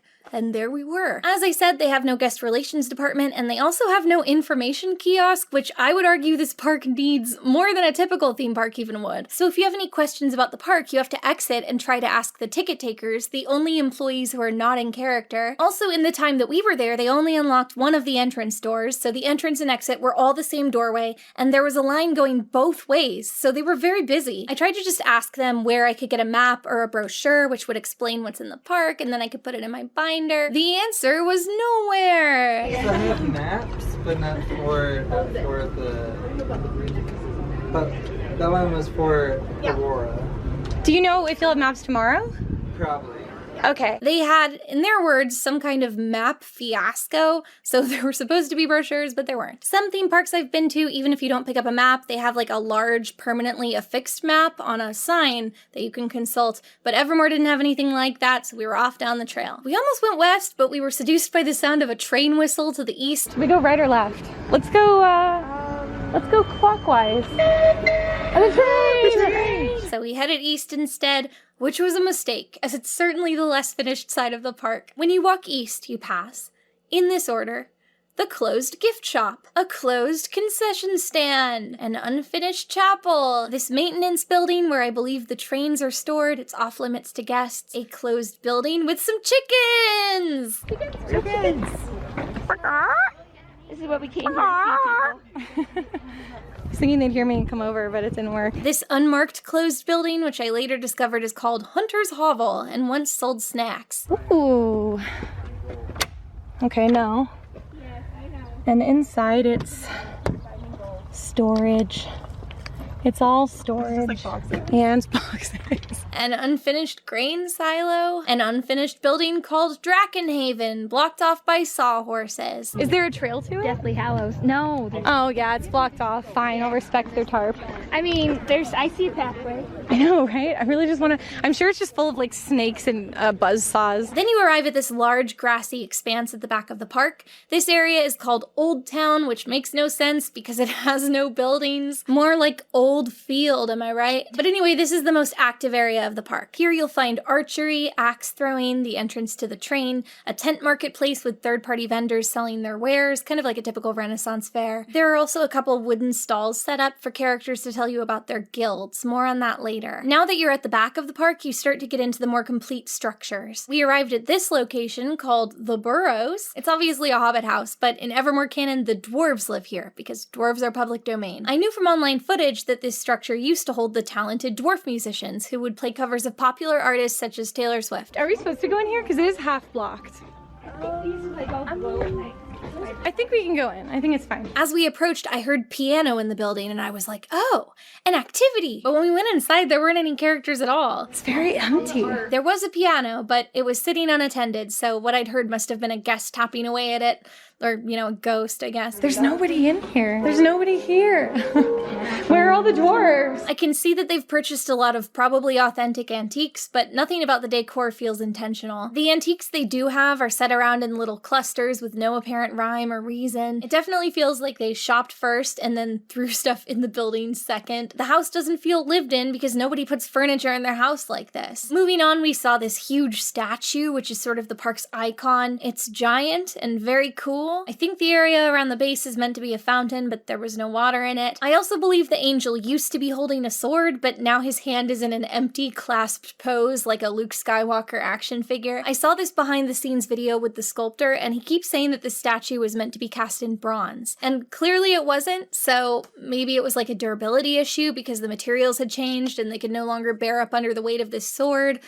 I know nothing about statues. I'm just guessing. But to my untrained eye, it definitely looks to me like the sword was too heavy, the whole hand fell off, and then it was reattached without the sword. The next structure we passed is this crypt. When we got there, it was locked up tight, but we'll circle back to it later. Next, we encountered the Slanting Shanty. I guess the in-universe story of this building is that it was once stomped on by a giant, and it's been a bit crooked ever since. It's very whimsical. I've been told by employees that the shanty once served food, such as soup and bread bowls, which sounds delicious. When we went, the shanty was yet another locked up building and was also in a state of disrepair. Wait, what do you think this usually is? It's got a window? Maybe a... It's like a service window and a hole in the wall. Somebody got angry at those two. I want to join some kind of guild. I've gained no insight from that. So, word on the street is that when the shanty was being used for food service, its whimsically slanted chimney was functional, and actual smoke and heat would go up it. Allegedly, a hairline crack in the metal infrastructure of this chimney led to a lot of hot gas hitting the wood on the other side, and it started to smolder, and then the whole building started to smoke. And allegedly, guests had to be directed away because the park was open, and the fire department had to come, and it was a whole big mess. I don't think the building ever actually caught fire, and I'm not saying any of the holes I saw in it were from that. I think they're from disrepair and like weather and stuff. But anyway, I thought it was an interesting story, and now they don't use the building anymore. It just sits dark and actors gather around outside of it. Next is the Nettleton Mill. This is actually my favorite structure on the property. It looks so cute and fanciful, like a Thomas Kincaid painting or something. I think Snow White would live in a cottage like this. And it has a water wheel and this little pond around it. The water feature did result in those little clouds of like hundreds of gnats that try to fly into your mouth and eyeballs, so I didn't love that. There's so many bugs. I just walked mouth open through a cloud of bugs. Hey! I just swallowed a bug. But I guess I consider it a decent trade-off for how lush and iconic it makes this area of the park look. The water wheel wasn't turning during our visit, which I consider very lame. It's the little things, you know, they all add up. But I do know the wheel is at least capable of turning because I've seen it in other vlogs. In my opinion, standing at the base of this structure and looking over at it, the total package of the structure and the landscaping makes it the single most lovely and complete visual in the park. So you're probably wondering what's in the building, and the answer is nothing. Again. I looked in and it's all electrical panels. Wait, really? Yeah. No! I'm sorry, it's clearly not intended for anyone to ever see inside. This is a cabin I would live in. Yeah, you can see in this hole, I knocked first as a cute knocker, but yeah, but look, it's literally just like electric panels. Oh, that's really sad. If you back up and look at the upper level windows, it looks like there's a loft, and that's full of trash or something. It's not like garbage. I think it's just garbage. Great. It reminds me of The Grudge too. It's The Grudge 2. So it kind of appears as though this building was never intended to be open to guests, and that's crazy to me. Anyway, next is the Crooked Lantern Tavern. This building has big, permanently open doorways on either side, which definitely cuts down on the tavern vibe. I feel like a tavern in a fantasy story is always a dark, enclosed, mysterious place with hidden corners and booths at which crazy characters sit. This tavern honestly has the shape and layout of a barn, or one of those covered bridges in Amish country. I mean, the path path really goes directly through the middle of it. All that open air really kills the ambiance, but unfortunately doesn't clear out the body odor of all the guests inside. I'm not trying to be mean. It was honestly very overwhelming. I tried not to notice, but we didn't stay there that long because it smelled really bad. That's not the park's fault, but it was the case both days we were there. So like, I feel like I have to mention it. Like maybe you'll see pictures and think, maybe I would hang out at the tavern. And no, you wouldn't. The acoustics of this building are also pretty unbearable. It was so noisy and echoey, and they didn't have any ambient music or like draperies hung around to try to cut down on that. It was truly an assault on many of my senses. I think the tavern is one of those locations where frequent visitors like to linger for hours at a time. There were only a few tables in there, and they were fully occupied at all times, and every time we walked through there was like a really loud guest-led sing-along happening. I'm sure they were having fun, but you know, as first-timers that might have wanted to go in and talk to the characters, it just didn't seem like a good place to do that. And that's a shame because I think some of the important characters of the game hang out in there, but they were also pretty monopolized by the regular guests, so we were just like, whatever, let's just leave. I'm gonna just get out of the way. I do think the tavern has cool decorative elements entirely up on the walls. The area behind the bar looked nice, and there was this great taxidermy dragon head up over the door. That was fun. Moving down the trail, they have this greenhouse. Well, they call it the glass house, but it's like a greenhouse. When I heard there was a greenhouse, I was immediately excited because I imagined all of the cool things you could do in a fantasy greenhouse with a relatively limited budget. I imagined, since this was once planned to be a botanical garden, that the greenhouse could showcase displays of visually weird and exotic plants. And then sprinkled among those, you could put in fake plants made by the in-house sculpting team that are totally fantastical. Like they have tentacles or teeth or whatever. Perhaps a tree with a face, just throwing it out there. You could even put in a few plants out of the reach of the guests that have very simple mechanical elements, like plants that breathe or wiggle back and forth. Just a very basic single motor animatronic, again, could be made in-house, and then you could pipe in background noise of chirping or buzzing to give a fuller impression of life. And there could be actors inside playing alchemists or whatever who could tell you about both the real and fake plants, so it's still edutainment, but it's also whimsical. Maybe there's like a workstation where one of them is brewing a potion, and you can snoop through their notes for clues to the story. But no, the greenhouse is mostly empty with benches inside because it houses a bird show. We'll put a pin in that. Moving on, we arrive at the Copper Confection. Externally, this is another of my favorite buildings. Standing in front and looking up at it, the way it nestles into the path, it makes me long for Halloween. Specifically a cute Santa's Village type experience, but for Halloween. A quaint little Halloween town with stone confectionaries and pumpkin-headed citizens waiting to greet me. Anyway, let's go inside. I'll cover this more in my food section, but this is an eatery with not much furniture inside. The standout piece of decor is Tip Top the Automaton's desiccated corpse. Hey, there's some merch, you guys. Tip Top? No, that's not Tip Top. Well, it doesn't have the head. Yeah, supposedly the costume fell apart, and rather than repairing or replacing it, they retired the character. So, you know, that didn't last long. Okay. Your sunglasses. Tip Top. My liege. Across the path is this little garden that's supposed to have fairy vibes, which looks very nice. It has rocks with faces. I love when things like rocks have faces. I was hoping to see some trees with faces, which I like even more than rocks with faces, but alas, they didn't have any of those. Then we arrive at the bathrooms. I didn't get any footage of those. Sorry, it seemed weird. I heard they were just normal bathrooms. There are no bathrooms at the back of the park for some reason. They're only at the front, which I find a little odd because there's more going on at the back, and that takes us right back to the start at the park entrance. I think one thing I wasn't prepared for is how unfinished everything still is. I obviously expected some construction, but a lot of the vloggers who have gone have really glossed over it and tried to shoot away from it at certain angles. The park opened unfinished, and people were understanding about it back then because the park was still really new, but it's now been 3 years, and I don't think there's been any work on it since then. And I get that they ran out of money, but I also expected that the unfinished parts of the park would be on the outskirts, kind of unobtrusive. The very first sight we saw when we walked in the gate was this thing. From what I can tell, this dry expanse of concrete, straw, and exposed wires is intended to be the dancing fountain. I imagine that the swirly pattern on the ground is where a track for fountains, bubble jets, something like that would go. Maybe the necessary equipment is already there, under those patches of dry straw. the safest place for electronics to be. Honestly, if that's the case, this park needs to ship in a lot more dry straw because there's a lot of stuff that's just out. Good, that's good of you. That's good of you. Because you come in the park and you're like, wow, fantasy world.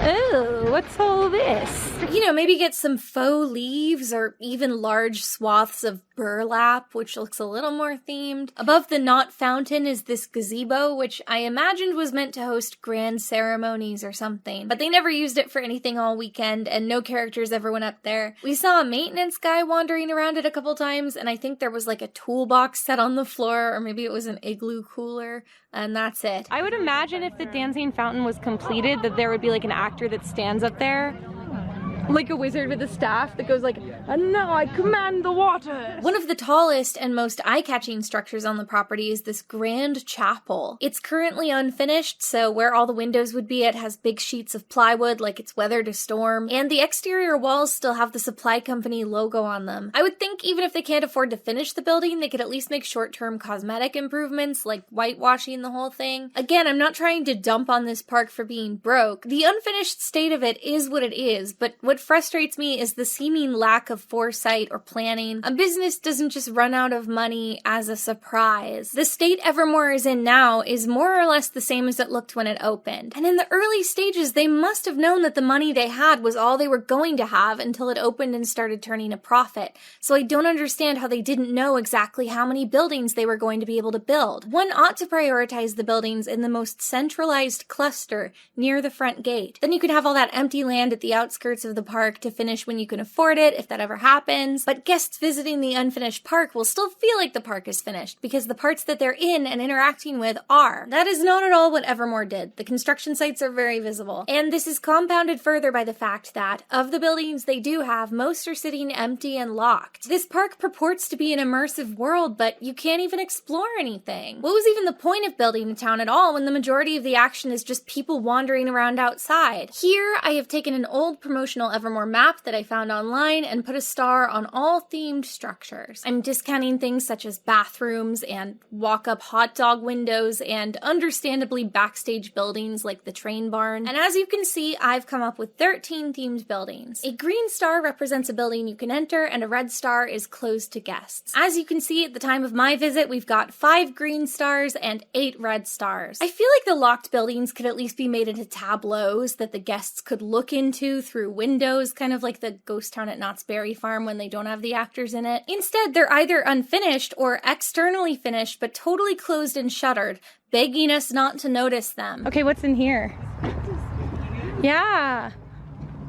Oh, there's nothing in it. So functionally, this is a park with 5 buildings. If we think about the ticket price, that's $3 a building. And arguably only 3 of those buildings have actual activities for guests to do. And as I said earlier, sometimes it's the little things, and all around the park there are these little cosmetic details that have never been completed or have been let go. Random planters will have garbage strewn inside. Oh, it's snacks. Ew. You can see coolers set around abandoned construction sites. And the theme of the day was really exposed wires. Yeah, you'd think they would think this is a trip hazard unless the balcony was blocked off. Oh my god, those are just loose wires dangling. Oh my god! Oh my god, and it's raining! Exposed. It's raining, we're all gonna die. It's a trap. Whoa, some more exposed wires. Oh my god. With it threatening to rain constantly, that just doesn't seem like a good situation. And they're on every column. It's the power cord aesthetic. The beautiful, beautiful power cord. I just noticed those ones too. Oh yeah. God. Yeah, they're everywhere. And there's also a huge pit. Ooh. The park does look much better in the dark, which is a compliment I receive a lot too. Firstly, you can't so easily see all the stuff that's wrong with it, and the construction sites aren't illuminated, so they escape your notice. But also the ways they've chosen to light it are really nice. The placement of lights pointed at buildings is very strategic and flattering, and they use a lot of different colors of light. Most of the buildings are evenly bathed in blue light from the outside, but they have the cheerful yellowy light pouring out through the windows. Other little outside features are accentuated with green, purple, and red bulbs. It's such a cool vibe. Whoa! This is way cooler. It is really nice. Whoa! Whoa! We did notice that a lot of the lighting is not directed at the paths, which can become a little treacherous to navigate as the night wears on. Some of the walkways are twisty, sloped, uneven, and there are long stretches without footlights where you truly can't see where you're putting your feet. My vlog camera naturally brightens up dark environments, and there were multiple points where I was using the viewfinder to see by. The park bills itself as being ADA compliant, which I think must be actually legally true, and like they don't have any stairs anywhere. But I think in execution, the lighting could probably pose a real problem for accessibility, which I think a lot of people forget is not entirely people in wheelchairs. One thing the dark can't disguise is all the neighboring office buildings because they have lights of their own. Like I said, Pleasant Grove is mostly office park, and Evermore is bundled in between several of them. You can blatantly see these on the horizon at all parts of the day. Honestly, I don't care that much about that. I mean, I care about it. It's very obtrusive, but I'm not like mad about it. Supposedly, Evermore was supposed to be enclosed in a big high wall, and then they ran out of money. They have a little bit of a berm, a big earthen donut that encircles the park and helps with sightlines. I think their secondary plan is for the trees that they've planted around the perimeter to grow in, which takes a long time, and buying adult trees is expensive, so I get why they did what they did. I think for their resources, this is like the best they could have possibly done, other than maybe picking a plot of land that wasn't next to office parks. It kind of is what it is, but I also thought I should mention it because if you're going there to take like cosplay photos or wedding photos, they're going to be in all of them. I think the biggest issue here is that the office buildings are their own thing, but then we've also got the construction that's inside of the park, and together they form a huge 1-2 punch to the ambiance. Between the two, there's no one section that feels complete and immersive. This park is theoretically rentable as an event venue, photography, or a filming location, but it would be almost impossible to use it for any of those things because you're extremely limited in your locations and angles in order to frame out something ugly or incomplete. Also, I've got to say, despite all these construction sites everywhere, there was one glaring omission to the park. I didn't even see a shell of this building, nothing to indicate they even started building it at all. It was this amazing whimsical tree cottage. This building is iconic, and they also show the concept art of it everywhere. It was on the 2017 version of the website, it's even on the current version of the website. They're probably showing the art so much because if this building existed, it would certainly be a highlight of the park. But due to its unique shape, it would be pretty obvious if building was underway, and I saw no sign of it anywhere. If we go back to that mysterious 2017 version of the website for Evermore Gardens, it looks like the tree cottage was to be part of a land called Fantasy Garden. It appears that that land as a whole was never constructed, or maybe that fairy garden with the rock faces is Fantasy Garden. If so, I don't even see a plot of land where this tree cottage could have gone. I have to wonder when it was stricken from the plans and why it wasn't considered a priority. All that said, there are some visual details around the park that I really like. In the fairy garden with the rocks with faces, we noticed at night that periodically an ominous droning sound would play, and the rocks would glow red like we had angered them. If they Whoa! Whoa! We angered the gods. They've all turned red. That's fun. They had a couple fire pits scattered throughout the park, which I imagine you're meant to sit at and converse with characters or other guests. Nobody was really doing that, but in theory that's nice. They also had some enclosed fireplaces, and those had these lovely bespoke dragon grates in front of them. I love that. You get such whiplash looking around the park. You can laser focus in one direction and see something you really like, but then look to the side and there's something incomplete right next to it. Even of the buildings that are finished, the interiors are either inaccessible or feel barely furnished.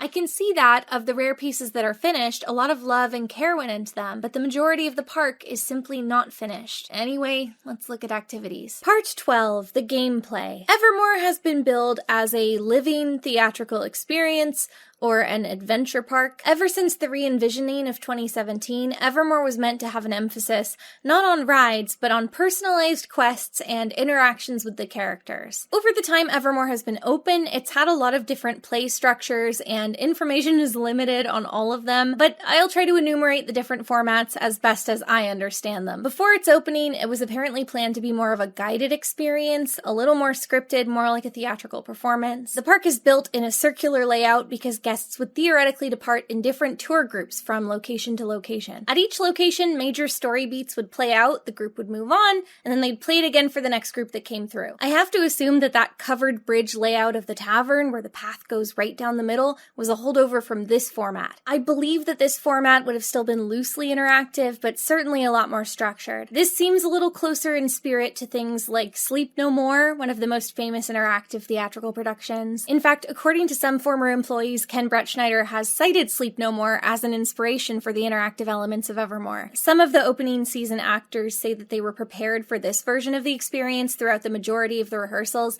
and then it was abruptly scrapped when it became clear that many of the park's buildings would not be finished in time. Instead, at opening, characters as well as guests would be free roaming throughout the park, and there was a greater emphasis on guests completing tasks and challenges. And then from there, from season to season, the gameplay has seen a lot of different changes from major to minor. I found this review from fall of 2018, the park's opening season, which mentions kid quests. Evermore basically handed out this little worksheet to the young park guests, guiding them through various activities. It challenges them to interact with characters, play beanbag toss, walk through the catacombs, and look for a handful of themed objects in like an I Spy kind of game. If the kids handed in their worksheet at the end of the night, they would receive a little drawstring pouch full of items like plastic gems, a coin, a key. I think this is a good level at which kids can engage with the park. It reminds me of scavenger hunts that the local museum would host when I was a kid. Although, without rotating challenges and prizes, I can't imagine it would incentivize many families to come back again, but that's its own problem. As for adults, there have been two major objectives which seem to have remained pretty constant throughout the park's operation: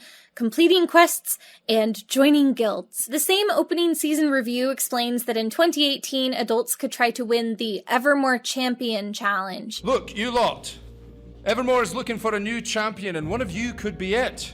There are a few rules. First, you need to be in Evermore before the portals close on November 3rd. And you need to collect all 4 tarot cards and make sure that... Get away. He's not wrong, though. And make sure you send in a video submission. The instructions are sort of vague, but it seems that you could essentially earn tarot cards by completing tasks given to you by characters. It's totally unclear whether the tasks were the same for everybody or whether the tasks and the cards could just be handed out randomly at the discretion of the characters. This was a real contest, though. Only one person could win, and they would get free tickets and a backstage workshop tour. So, not to sound like a pessimist, but doesn't that kind of make the tarot quest feel like an exercise in futility for the majority of the guests that go? And the park producers did seem to notice that, if a little too late. Our strategy for making the audience the heroes has gone back and forth multiple times across the seasons. In the original Lore 2018, we had the Champion quest line, which allowed a select few world walkers to become named Champions of Evermore. This was excellent for capturing that idea of being a hero for those specific guests, but was actually disastrous for every guest in the park who didn't happen to complete that quest. Quite a few guests left the park furious about it. So we redirected from that, but unfortunately overcorrected and caused guests to become flat out bored in Aurora 2018 and Mythos 2019. We found a decent middle ground in Lore 2019 and have attempted to perfect the idea from there. So let's look at some quests from Mythos 2019. YouTuber Ginny D attended during this time frame. It looks like for her visit to Evermore, they had a system of quest cards. So you start with your first quest card printed in a little pamphlet inside your park map that she got. This system no longer exists, but my impression is that you'd get each card either stamped or signed off before you could proceed, so you would sort of collect them as you go. It did cost us $2 to get the next set of 3 quest cards, and unfortunately they're not equipped to take cash, so that was a little inconvenient. When we went back to the Kettle Cafe, they let us know that they didn't actually have any more quest cards printed and available yet. The idea is that you complete these quests sequentially, and you're moving up through official ranks as you go. Joining the park's various guilds was also a possible activity, and I believe that the ranks had different names depending on which guild you were a member of. In the remaining 4-ish hours we had in the park, we were able to complete all 3 of these quest cards, leaving us as level 4 paladins. This D&D vlogger named Greyhawk mentions the quest cards, but also that the day they went featured a side quest about joining the Knights, and they even handed out a little flyer that's spelled wrong. Also, this guy said that he went in cosplay as Sir Davos Seaworth, which is incredible. He looks exactly like him. YouTuber The Fairy Cheyenne also had quest cards for her experience, and apparently her group was told that as the park grew, they would introduce perks or tangible rewards for leveling up. This is the only mention I've ever seen of it, and it doesn't seem like that was ever implemented. I agree with Trevor Ballard's earlier statement in that it does seem like the gameplay peaked in Lore of 2019. And handily, a lot of the most complete gameplay footage I have access to is from that season, so let's take a look. One of the subsidiaries of BuzzFeed put out a video like, "You need to go here," promoting Evermore Park. This video was shot in Lore of 2019, and it provides probably the clearest picture I've ever seen of a typical day in Evermore. The host enters the park, a character welcomes her and shows her around, and then she decides to join the Blackheart Hunters Guild. They give her 3 tasks tasks to complete. First, she must get 3 bullseyes at the archery range. Once she succeeds, the ranger at the station stamps off her little passport. Next, she must brave the mausoleum and return with a black stone. The mausoleum is basically a little haunted house walkthrough with vampires, plague doctor-looking things, and other ghouls. Finally, she has to go to the fortune tellers so they can determine the purity of her heart, there to give her a code phrase which she can take back to the hunters. When she returns to the hunters with proof of all her quests, she's inducted into the guild. So, a neat and tidy adventuring structure. I mean, it's only 3 activities once you think about it, but the tasks feel like some thought has gone into them. You can see that there's other entertainment like fire dancers around, and the host speculates that she's probably only scratched the surface. I was just so overwhelmed because it feels like I only picked at one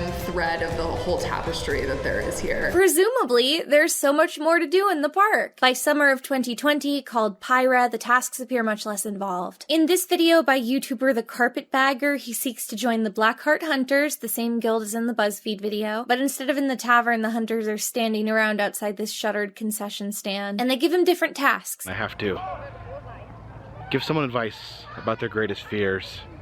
I have to get a killing shot at the archery, and then I have to solve a riddle. After not doing well at archery, he gives up on the guild and decides to just go around interacting with characters. As he does so, we can see that in 2020, characters are doling out challenges which can be done on the spot and are mostly word-based. These guests have been tasked with thinking of 3 compliments that don't contain the letter H. I like your hat. Hat contains the letter H. I like your shirt. Shirt contains the letter H. Not exactly a riveting challenge, or a particularly themed one. Pyra also saw the introduction of the Epics model of play. I've honestly read multiple press releases from Evermore about the Epics model, and I'm still only a little certain I understand what it is, which is, bad from a marketing standpoint, but let me do my best, okay? Epics seem to represent a partial return to that original Evermore concept with those guided, pulsed productions of story along a linear path. The Epics were separate from general admission. They actually required an extra $10 ticket in order to participate. Management blocked off roughly 1/4 of the park's square footage to use for the Epics, with regular day guests barred from entry. Rather than advancing each day like the other park storylines, the Epics would reset with each group that experienced them. However, the group's choices could alter the story's outcome, so they would still have a customizable experience. After a few weeks of running a given Epic, the outcome that won the greatest number of times would become canon to the park's official storyline. This model meant that guests willing to pay a little extra would be guaranteed to see major story beats on their visit, and I assume action scenes of some kind. And they'd get to see decisions that they made make an actual impact on the storyline, at least for the night they were there. Meanwhile, to try to make up for the portion of the park that was inaccessible, they did drop the gate price, so at least it wasn't full price for a partial park. However, a lot of customers were still angry to see an upcharge for part of the park after they had already paid to get inside. And remembering my map of accessible buildings, it's worth noting that the quarter of the park that was blocked off was the most structurally complete portion of the park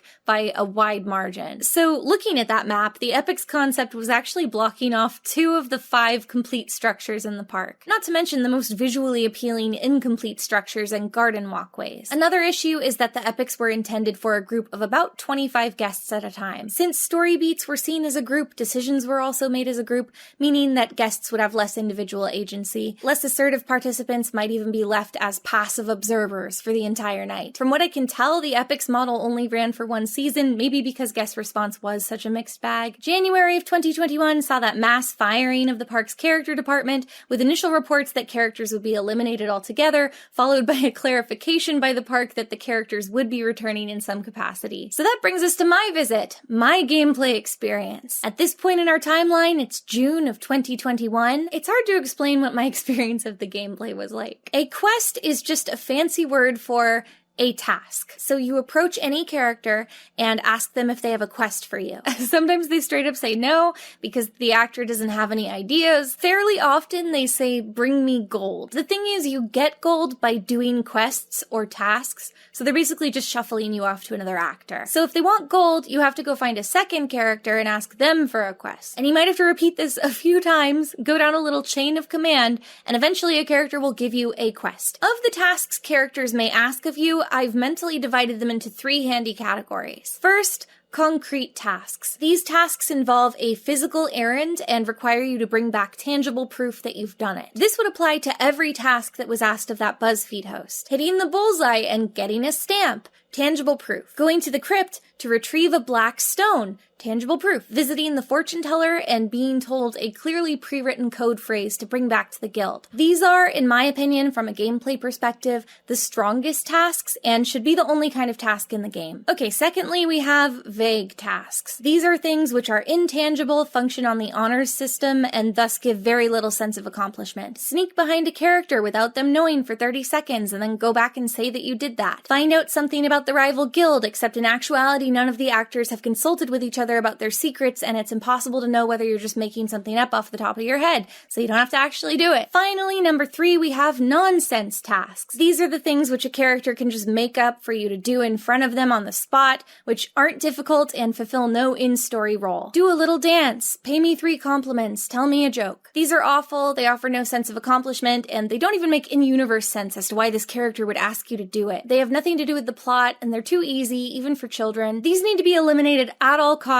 Call an all-team meeting, outlaw this kind of task. I think the only tasks of this kind which might work would be like reasonably challenging riddles asked by a mischievous creature. You know, they can ask different riddles to different age levels, but you should have to think about it because that's what's going to make you feel good if you get it right. So circling back to the quest system, if a quest involves going to a second location, once you've completed it, you have to wander the park aimlessly trying to find the character who gave you the quest. They might be on break and they might have wandered elsewhere because most of the characters are not location locked. If you succeed in finding them, you tell them you've completed the task, they believe you and give you a piece of gold. The pieces of gold are just little spray-painted rocks. I'm not mad about it because if they looked cool, they would be stolen, but the fact that they are just rocks that anyone could make indicates that the gold can't be that important in the story, or else dedicated players would counterfeit their own and bring it in to influence the story. But they don't because they can't, because the gold doesn't matter, because the system is broken, because the game doesn't work. Anyway, by the time of our visit, I'm afraid that there weren't any concrete tasks left in the gameplay. There were only vague tasks and nonsense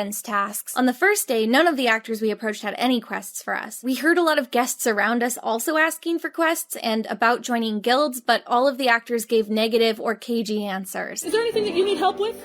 You know, at the moment, I don't. Very well. With anything at the moment. Are you part of a guild? What are guilds? Yeah. Oh, what are guilds? They're like groups of people with similar interests? Oh, I didn't know what that was. Oh. I'm gonna go with the answer being no. Great.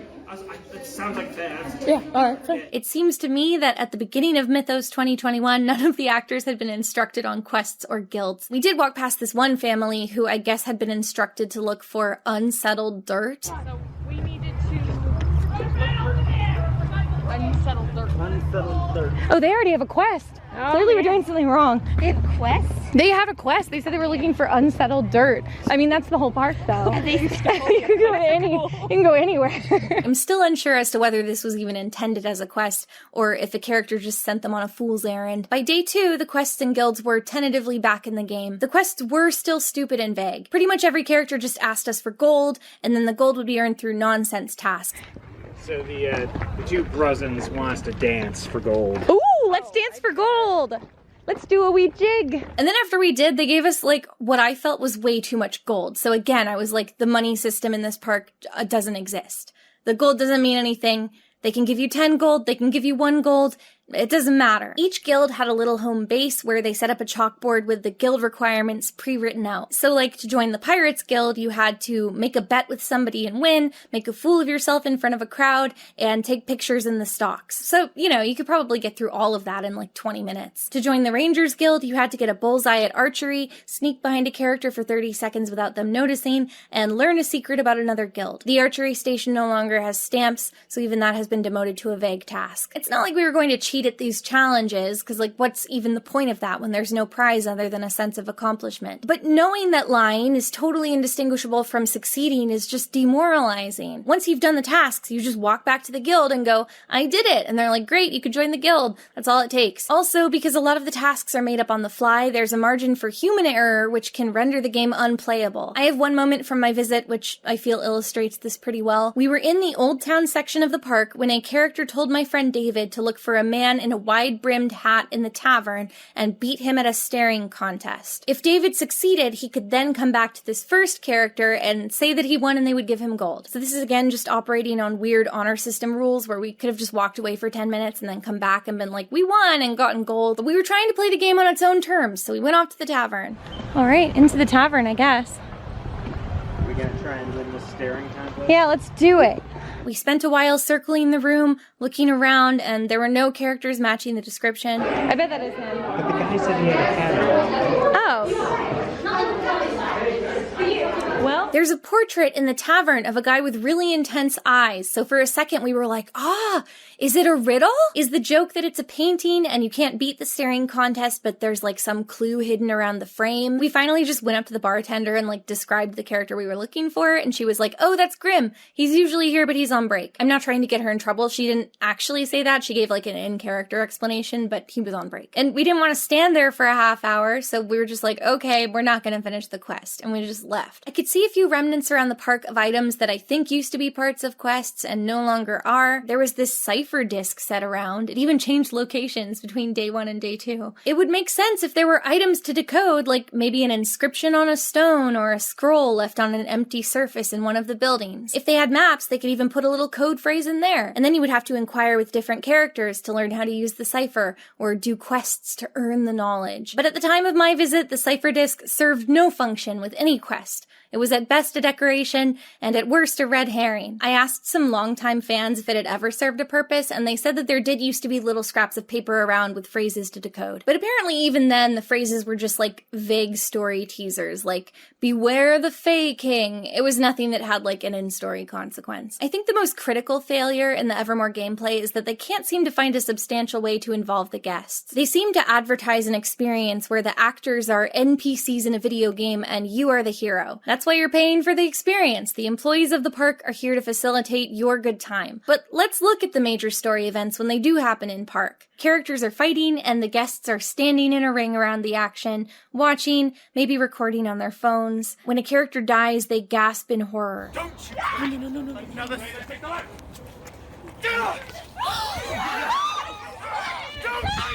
But they have no agency in what they're watching unfold. There's this weird moment in a scene where, in a bid to involve the guests, the villain basically calls a timeout. Town meeting, 9:30, Vander's Keep.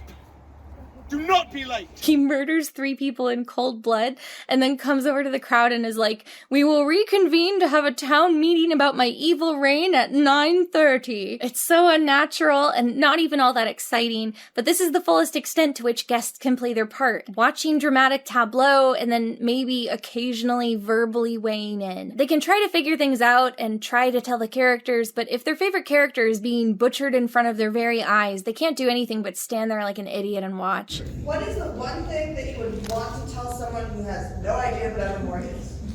The only way to aptly pitch this is by asking a question that you yourself can answer.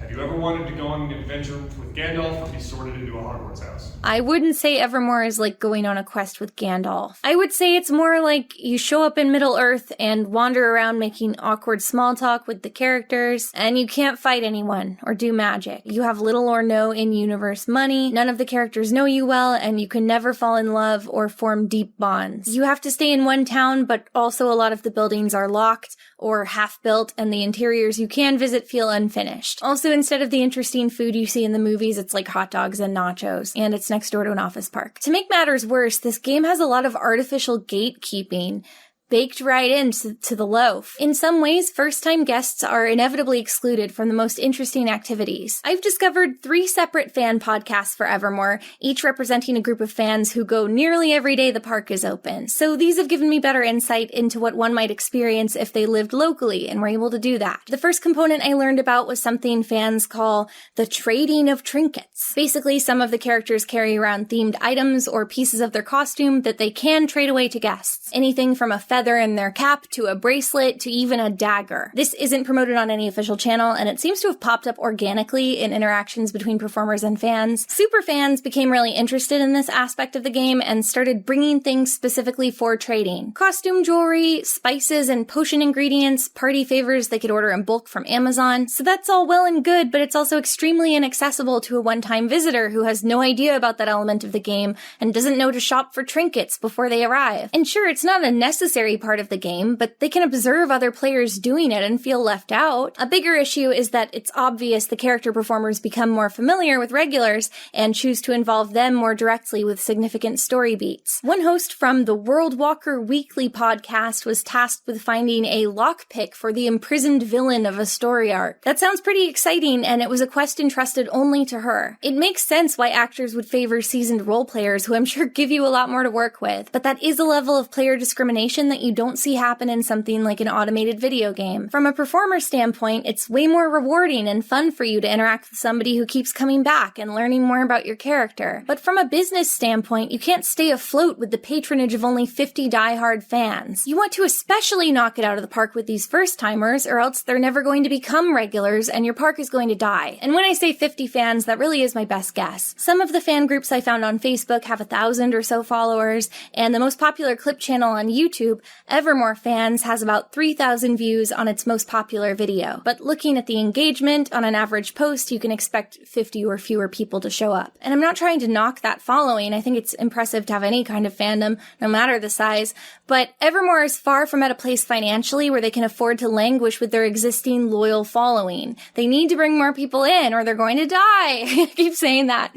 They're gonna die. The hosts of another podcast, World Talkers, were similarly invited to complete an exclusive quest. This culminated in the podcasters following characters out to the cemetery and physically digging to unearth an enchanted sword. That's, to a comical degree, way more tactile and emotionally rewarding than any other task I've heard of within the park, and it was a bespoke experience for like 3 podcasters. Supposedly, they were told that this special quest was a beta test for more elaborate quests that would be open to all, but obviously that kind of quest would never surface for the general public, because like, how could it? If you set a precedent for digging on the property to inexperienced players, you're going to have all these overzealous kids digging all over the landscaping, unearthing pipes and power cables. And here at Evermore, the only power cables we want kids playing with are the ones that we already left out in the open, lying all over the ground. So if I may, I'd love to circle back to that BuzzFeed video. I've already said that it was from 2019, so it's understandable that there are some differences in gameplay structure, but the differences don't end there. I don't mean to say that the BuzzFeed portrayal of the park was biased. They went a couple years ago and the park was run differently then. I mean, the host channel, BuzzFeed Bring Me, gets clicks specifically by presenting visually interesting activities for people to share and tag friends in on Facebook, whether they ultimately visit or not. And then of course BuzzFeed's videos are monetized, so the cooler they can make a montage of a food or destination look, the more they'll be paid for that video. But just because they have a financial incentive to present a flattering impression of something doesn't mean they would intentionally mislead their viewers. And they don't disclose in the video description whether they were comped or paid by Evermore for the feature,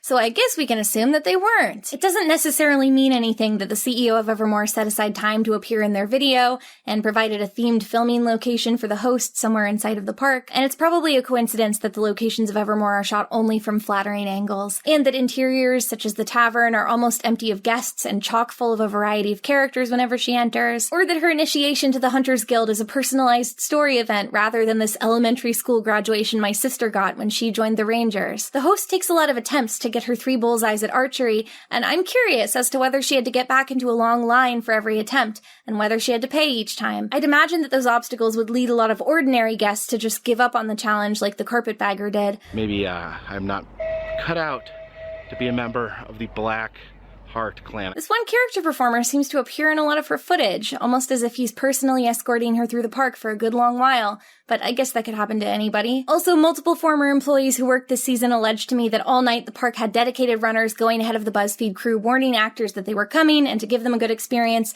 but perhaps they're misremembering. But one way or another, I will say that what you see in this video seems to me to be an inauthentic Evermore experience. Maybe the crew was just lucky. I sure as hell was not hoisted onto the the back of a pony and paraded through the town square. In fact, when I went, there were no ponies, which I promise I did not take personally. So I did attempt to email ahead of my visit, trying to ask basic questions about the park and inquire about renting it out. When I did that, I was intentionally vague, I didn't link my channel, and I didn't use my primary email. And I sort of suspect that if I had done the whole influencer song and dance, said my channel name, my subscriber count, I might have had better access to the park and perhaps even a better experience. But that wasn't the point. I didn't want to call ahead. I'm the mystery diner. I'm the undercover boss. If you can't deliver an equivalently good experience for all guests, that's on you and your business. I understand that Evermore is trying to create an unusual type of experience, so they don't really have much of a template to consult. So I would just like to point to a few compelling examples they might want to consider. The first example is Omega Mart, an installation by Meow Wolf in Las Vegas. I visited it shortly before Evermore, and it was incredible.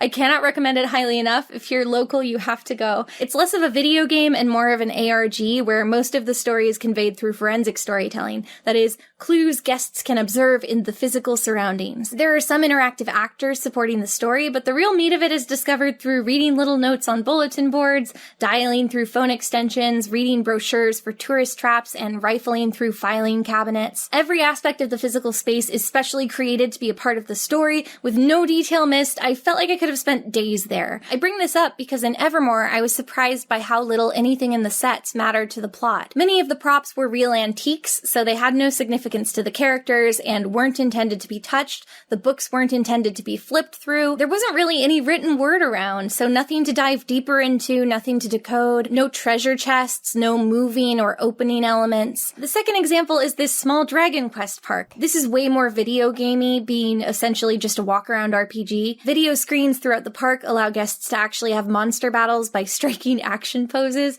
and their progress is tracked on RFID chips. These same chips retain a record of what items the players have picked up, so for example, there are item chests that can only be opened if they have the right key. The only downside of this park is that when they're in the town doing character interactions or finding items, those are screens too, which feels a little sterile and not so immersive. The third example is just escape rooms. Those are huge right now, and I can't believe no elements of them were implemented in Evermore. It feels like a no-brainer. So many of them already utilize elements from adventure games, with their emphasis on finding keys, solving riddles, setting items on magnetized pads to trigger effects. In a happier timeline, I can imagine a perfect marriage between all of these concepts in Evermore, where the exploring portions and action sequences would involve more video game tech, maybe even that promised integration with the Void technology. All of the sets and props would have details to explore and puzzles to solve. And then you can unlock items, which can be collected digitally by tapping them or scanning a QR code. And finally, human actors would provide hints necessary to quests and make the park feel like a real town. Part 13, the attractions. I'm going to play fast and loose with the concept of attractions because Evermore doesn't really have any in the traditional sense, but here we go. In the large grassy area at the back of the park, there are a few physical activities on offer: archery, axe throwing, and the battle arena. Archery and axe throwing usually cost extra, but on this occasion they were free, which was nice. However, on the day we were there, nobody working could figure out how to get the signs down that said they cost money, so we only found that out by approaching. I would imagine that many visitors assumed it cost money and just didn't do it for that reason. Both activities were cool. They're kind of just designed for you to do each one once, but it's a unique and cool activity. I will say that the archery range felt super unsafe to me. I've taken a handful of archery classes throughout my life, and in my experience, anytime you have a class involving any kind of weapon, you get a whole long pep talk about safety, what to do, what not to do. Like, usually everybody is lined up with bows and arrows, and you're firmly told not to point it at anybody for any reason, basic instructions about how to shoot, and instructions about when you're allowed to shoot, because usually everybody shoots at once, again, for safety, so no one gets shot with an arrow. So usually in like a group archery setting, somebody shouts that you can begin shooting, and then everybody does, and once everybody is done, you all physically put your bows down before anyone is allowed to go and retrieve arrows. Again, so you don't get shot with an arrow. When we did it, it was kind of just like, okay, here's a bow and some arrows, and you start shooting whenever you feel like it. This is gonna go badly. It's gonna go badly. It's gonna go badly. Oh, okay, the target. My friend Kirsten had never shot a bow before and was hardcore struggling, and we were all trying to help her out, but none of us were good enough at archery to really help her. You got it, you got it.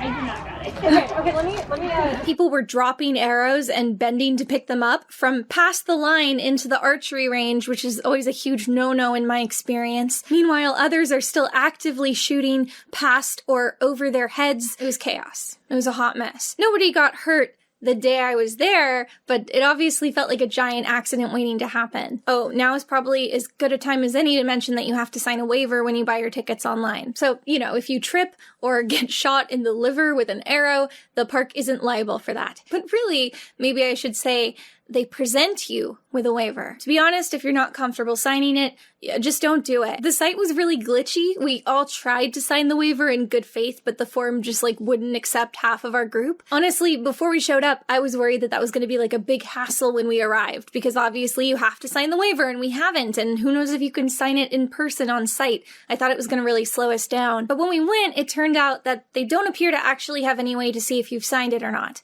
Or they did have a way and it was broken when we went, just like everything else. The park doesn't seem that safe. You might get shot with an arrow. Maybe just don't sign the waiver. Anyway, I mentioned that in 2018 they used to have little passports to stamp when you got a bullseye at archery to prove your accomplishment and make it a concrete task. They didn't have that anymore when I went. We did the axe throwing. I hated it. I'm probably not going to show the footage because it's embarrassing. I couldn't concentrate. The whole time I was just thinking that I was going to accidentally cleave my skull in twain. Oh yeah, and Kate wasn't allowed to do the axe throwing because she wore open-toed shoes, which is fine and makes sense, but again, that would be a good reason to put a dress code on the site. I did specifically ask before I went if open-toed shoes were okay on the fan page, and everybody said, yeah, probably. And it turns out they weren't. In the wintertime, Evermore advertises an extra attraction, an ice skating rink. The rink, like everything else, costs extra, but according to online reviews, the skating rink is not an actual ice rink, it's a synthetic rink. So a sheet of greasy, slippery plastic.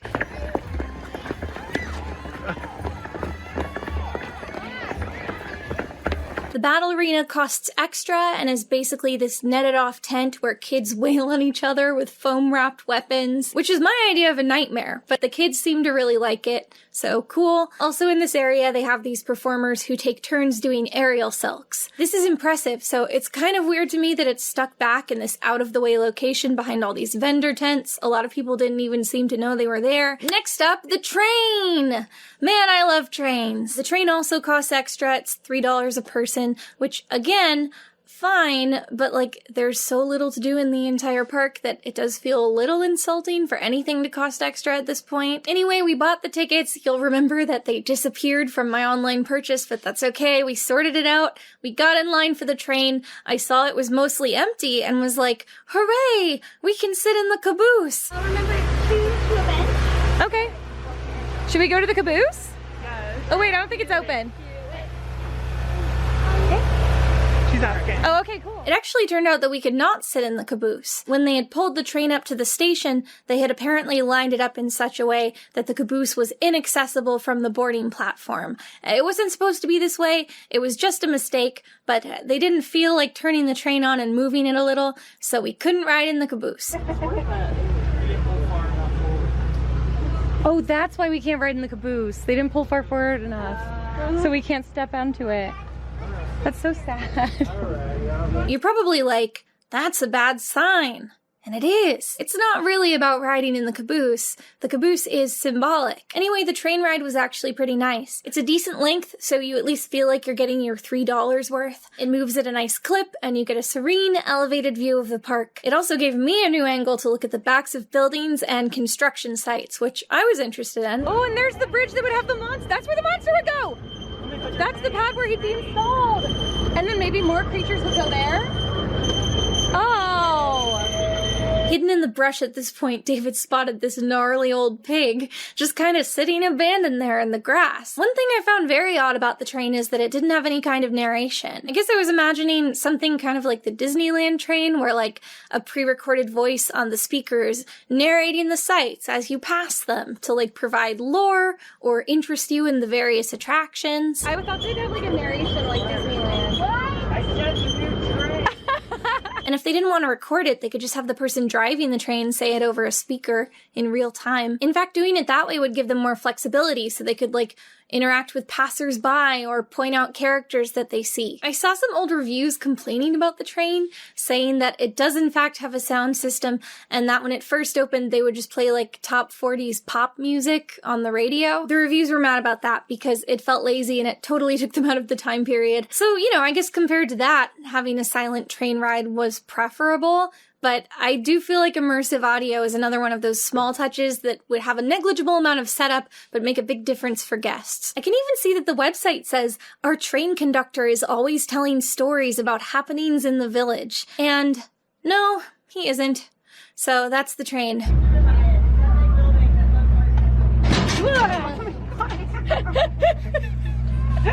It scared me. There was a small workstation in the tavern where you could pay extra to assemble your own potion by layering different things in jars.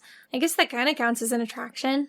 I didn't see anyone doing it. I might have tried it if it was more bespoke vessels or ingredients, something with Evermore branding on them, but it definitely seemed like a craft that one could do at home. There's the bird show, which is included in the price of admission, called Wings of Evermore. Here you've got a little edutainment for the kids. They bring out a series of cool birds and reptiles and tell you interesting facts about them. The Wings of Evermore actually used to have a late-night counterpart called Monsters of Evermore. That sounds so cool, and I thought it would take a fantastical spin, like showcasing puppets, animatronics, maybe statues of fantastical beasts, but I was only half right. It appears to be an entirely skull-based show. Some of the skulls and other bones are of fantastical creatures, and I assume they were made in-house by the sculpture team, but then they're mixed in with real bones from things like hippos and lions. I'm very charmed, though, by this concept of an edutainment format applied to fantasy creatures. Our hunters go off the beaten path out in the forest, and there have been attacks. Nobody's been seriously harmed or killed, but the Blackhearts tonight asked us to warn you of these creatures. So if you're near bushes, make sure you're always aware of what's around you so that one of these giant vampire bats doesn't get you. But I do think it's sort of confusing to add real animals and real facts into the same mix. And surely, if they're making stuff in-house anyway, they could do better than just bones. I feel like they could even have a lot of flexibility in that they could keep the creatures in cages, say that they're too dangerous to bring them out, so the views of them are partially obscured. Anyway, I really liked the bird show. I thought it was well presented, well paced, and a good bite-sized length. I like to look at parrots and big lizards as much as any American. I do think calling it a show and putting wings in the title is a little misleading because most bird shows at theme parks, zoos, and wildlife rescues involve basic tricks like flying and hunting behaviors. In this one, they really just carry out the birds and let you look at them. But I mean, it's not boring. My biggest issue with this show is the venue. As I've said, it's held in a greenhouse called the Glass House. It's so obvious when you're in the building that the building and the show were not created with each other in mind. A greenhouse is a very cool structure, in part because it's got so many windows. Here, the show and the storage of live animals has necessitated a backstage area, which means they've bisected the building with long fabric drapes. You pass the backstage half of the building while you're lined up for the show, and you can see that either for privacy or temperature control, they've pasted butcher paper up over those side windows. One of the most striking things about a greenhouse is that the light pours in, or if you're at a theme park and you keep it open at night, light pours out, and it looks beautiful. But instead, they've chosen to negate the architectural element that was the entire appeal of the building. It doesn't even work particularly well as a show space. The area remaining after they've sectioned it off is a little cramped, with limited capacity for guests, and they've just thrown a few rows of benches in on the floor. The building has air conditioning and heat for the animals, but it doesn't seem like it was built with that. It seems like they've just brought in like a swamp cooler and kind of permanently affixed it inside. And it's very loud, so they run it between shows and then have to turn it off whenever they have people inside, or else they wouldn't be able to hear the show. So the whole time you're in there, it's like a ticking clock where you can feel yourself slowly cooking. So if this bird show was always in the cards, I don't understand why there couldn't be a purpose-built location with a dedicated backstage and place to store the animals, better temperature regulation, maybe a place for actors to change. A venue like that wouldn't just be for the show, it could be useful for a lot of reasons. You could use it as a space for important story events, maybe guild meetings in character, I don't know, whatever, employee training, whatever you want. Anyway, finally, I'd like to talk about my favorite attraction. Well, favorite is misleading. I mean the one where I think the story is the funniest. Actually, favorite was misleading, but attraction is also misleading.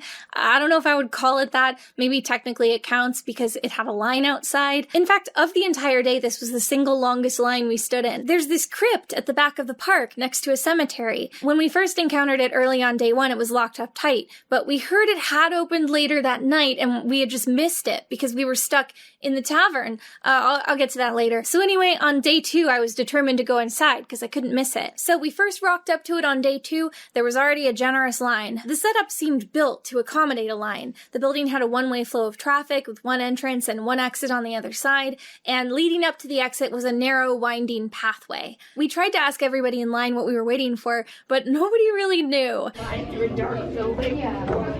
No, I mean, we saw concept art. It'll be something, I think. I had a pretty good guess. In the BuzzFeed video and a few other vlogs, I'd seen the little haunted house walkthrough with the creepy vampires, but we hadn't seen them anywhere in the park yet. The line kept pausing for stretches at a time and then moving forward by one entire group, kind of like the Universal Studios mazes they do at Halloween time. So I figured we were lining up for a creepy vampire haunted house. As we rounded the corner into the stuffy hallway of the crypt, we saw that there was an employee manning the line. We tried to ask her what we were in line for, and unfortunately she was in character, so she was like, "I don't rightly know. That's not for me to say." Well, we felt some kind of dark magic in it. Oh. That's been a bit of a problem for us. Should we avoid that?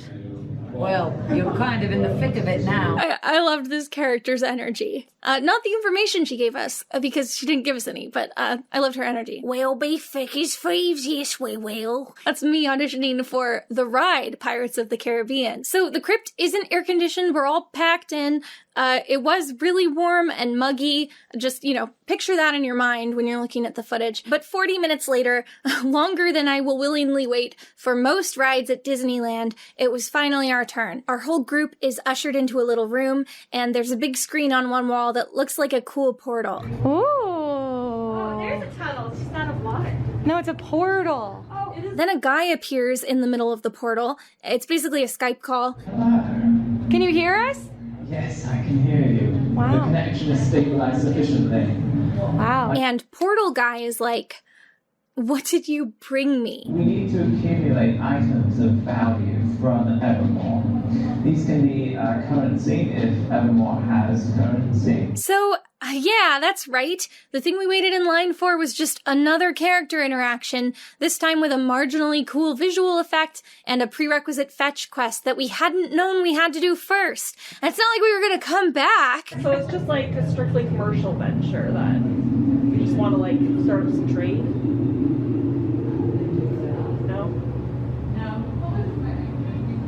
Am I talking too quiet? So obviously we were just kind of like, well, we didn't bring you anything. We don't know you. We've never met you before. We're not going to go on this errand and get you gold only to wait an additional 40 minutes to come back and deliver it. And furthermore, I'm pretty confident that even if we had done what he had asked and brought him whatever items he wanted, he would have just been like, excellent. You have done well. My plan is underway. And then nothing cool would have happened. Maybe it would have happened in a week when we weren't there. So the thing in the crypt was the absolute worst thing it could have been.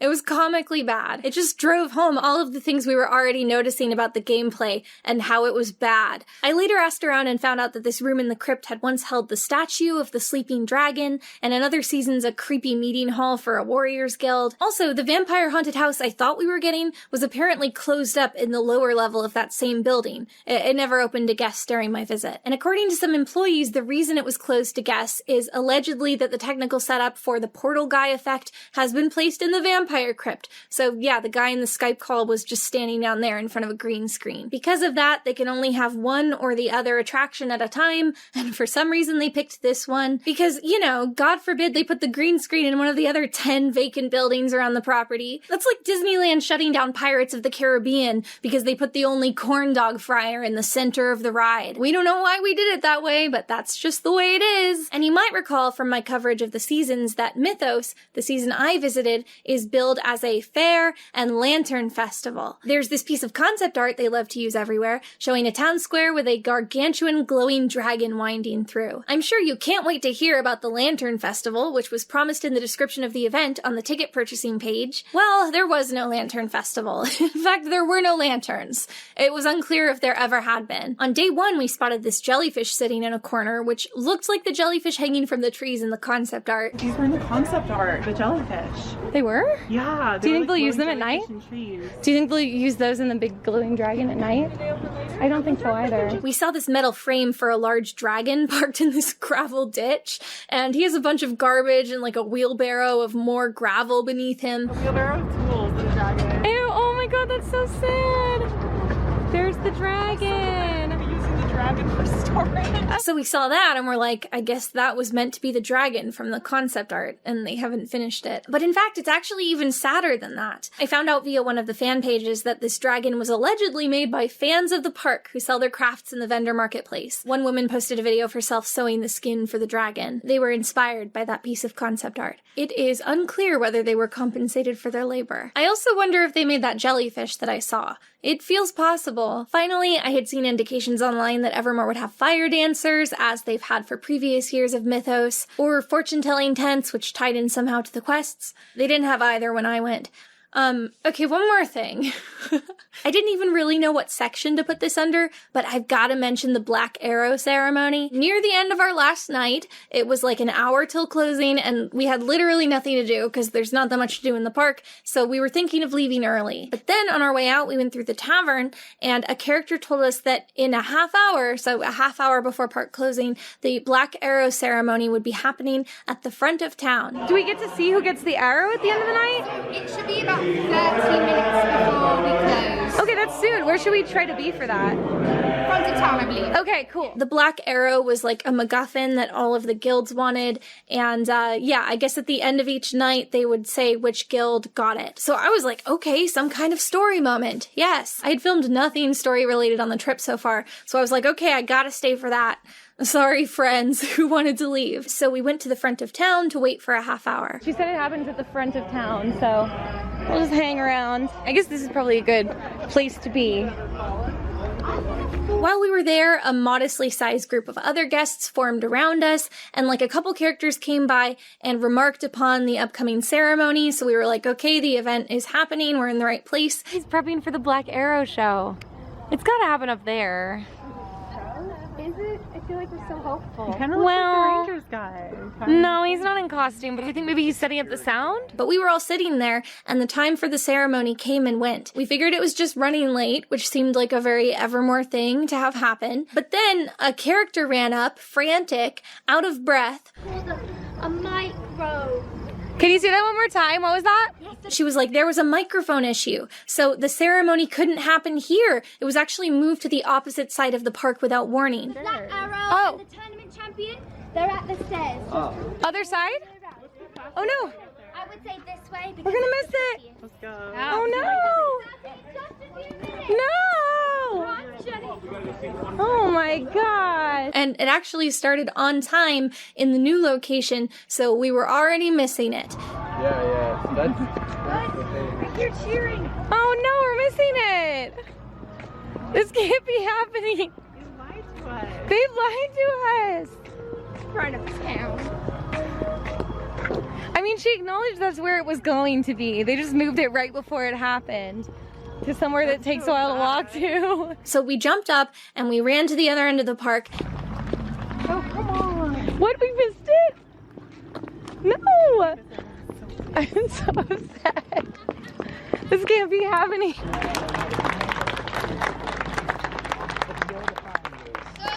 Do we miss anything? Okay. The Dragon Riders were awarded the Black Arrow. We missed it? Oh, they just announced it. They said it was at the front of town. And yeah, when we arrived, the ceremony was over. Okay. Yeah, that was our final impression of the park. That was the note we went out on. Well, I guess that was a fitting end to the night, actually. It's fine. We just The ceremony probably wasn't interesting, but I'm mad on principle. Part 14, the characters. Nearly all of the gameplay that can happen in Evermore, arguably the park's main attraction, hinges on its cast of characters. Every character in the park is an original creation for the storyline of Evermore. Guests are allowed to come in costume, so park character employees are distinguished by their glowing green Evermore crests. So let's go over a few that I encountered. The first character we met was named Gambling Goblin. You can tell he's a goblin because he has some plastic ears on. I guess that's what goblins look like. What manner of creature are you? I'm a creature out to make my fortune. Oh! Gambling Goblin's the name. I knew it. I need to think of something different. Your name? Barry! Oh no! Gambling Goblin is like pretty naked and barefoot, and I guess his thing is that he wants to gamble for clothes. So he was like, make me a bet for my pants. But he didn't appear to have any dice or cards or anything with which we could gamble. And also I didn't want his pants. The only garment he was wearing. Your shoes for my pants. That's okay.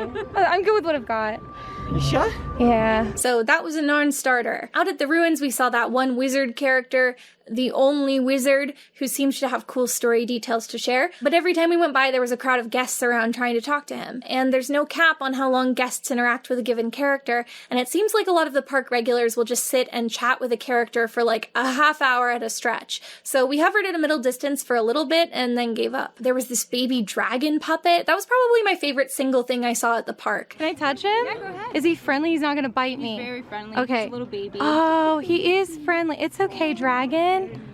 Wow. He is a little shy. How did you catch him?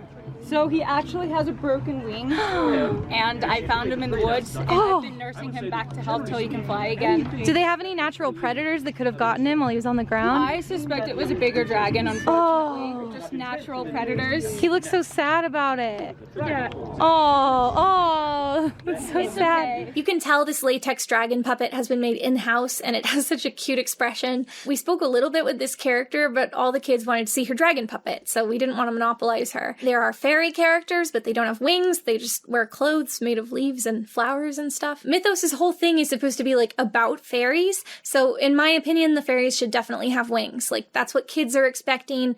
Why let them down? They had a mermaid in an armchair, so A+ for the mermaid, I guess. I feel like that's exactly what a little girl wanting to meet a mermaid would be looking for. They need to channel more of that energy for the fairies. Are you stuck? I'm stuck. The captain brought me here with her. She kidnapped you? No, I came on my own thing. Oh, okay, good. All right, just making sure. It's not a contest, but my favorite character I saw was probably the Pirate Queen. She just seemed the most prepared to single-handedly entertain a crowd. My impression of all of these performers is that they were given very little instruction and just sort of thrown to the wolves, and she was really rising to the challenge. She also knew how to play the bagpipes. I don't know much about bagpipes, but my impression is that that's a very difficult skill. In general, all of the actors were solid, no complaints there. They're all doing accents, and some of them sound very convincing. It's not even all the same generic accent, like they're doing different regional dialects. I think that's cool. From footage I saw online, it looks like the park used to have much more complex characters involving suits and prosthetics. They used to have a frost giant, a satyr. The Fae King at Halloween was an animatronic with a speaker box. This little creature carrying a big bundle of pumpkins. I was really hoping to meet this guy in particular. It looks like there's a latex goblin puppet that sometimes sits on a porch and weeps. These vampire things in the crypt. Even the dwarves seem to usually have prosthetic noses to give them a more fantastical appearance. And let's not forget our fallen prince, Tip Top, in the arms of the angels. Honestly, if I'd even just seen Tip Top, that would have made the trip for me. But no, when we went, we saw absolutely none of the above. Nobody in a more elaborate suit, but also none of those like smaller partial face prosthetics. We saw the dwarves, but they don't have prosthetics anymore, so now they just look like normal guys wearing vaguely boho fashion. They also don't play music covers anymore. For some reason. One of them sits at the out-of-tune piano and plays jazz scales, but it's not like a performance anymore. From what I can tell, Evermore was conceptualized as having two different play modes, both utilizing the characters. The more gamified play mode was going to them to ask for quests, as we've covered in the gameplay section. But the more advanced level of play, and probably the more interesting one, was essentially a LARP mode. If you haven't heard of it, LARP is live-action roleplay. It's kind of a hobbyist activity. Basically, people like play pretend in costume, and then sometimes they'll weave in elements of games like Dungeons and Dragons. Evermore did, in fact, have an ever-evolving story, so if one looked closely, they could see that individual characters had their own arcs and storylines, which guests could influence. Ominous air quotes. Since the park was open for such limited hours and limited days every week, most characters would just be portrayed by a single consistent actor every time they appeared. I think the only exceptions for this would be the characters that were in full face prosthetics. So this meant that if you visited more than once, a character you met last time would remember your conversations from the time before. You could develop a relationship with them. Characters had their own motives, personal growth, history with other characters. Honestly, from a planning perspective, I find this pretty strange. If there was any intent as a company to have control over characters and broad story choices, I'd imagine it would make more sense to have multiple actors portraying the same character, and just have the principal characters be recognizable by the clothes that they're wearing. After all, humans can get sick, or they can, do a bad job.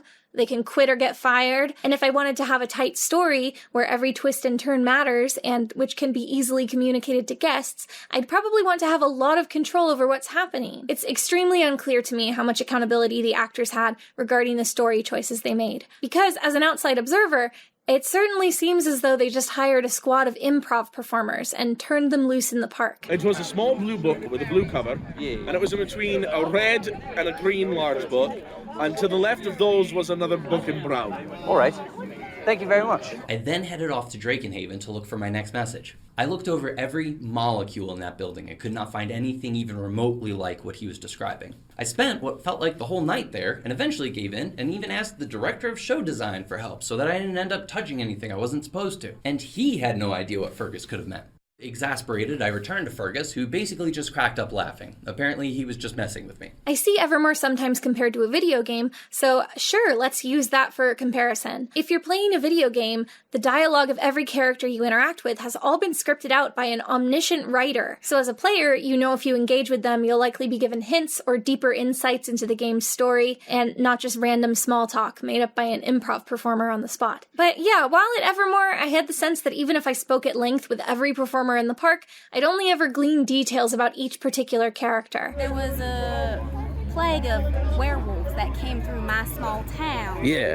And they killed all of my family. None of it in service of any greater story until perhaps a random day when the management decides that the story is going to progress. And yes, I can see through the footage on the YouTube channel Evermore Fans that characters used to do more dramatic tableau for the benefit of guests. It's unclear to me whether this aspect of the game has been phased out or whether I just had the misfortune of visiting on a day when nothing happened. It's anyone's guess. But watching the old clips, I can see how, beyond the issue of missing the action, there's something else kind of inherently broken about the performances here. I'm going to use this scene as an example. This video is titled, Derval Apologizes to Cecily for Killing Maxwell Morgan, her fiancé.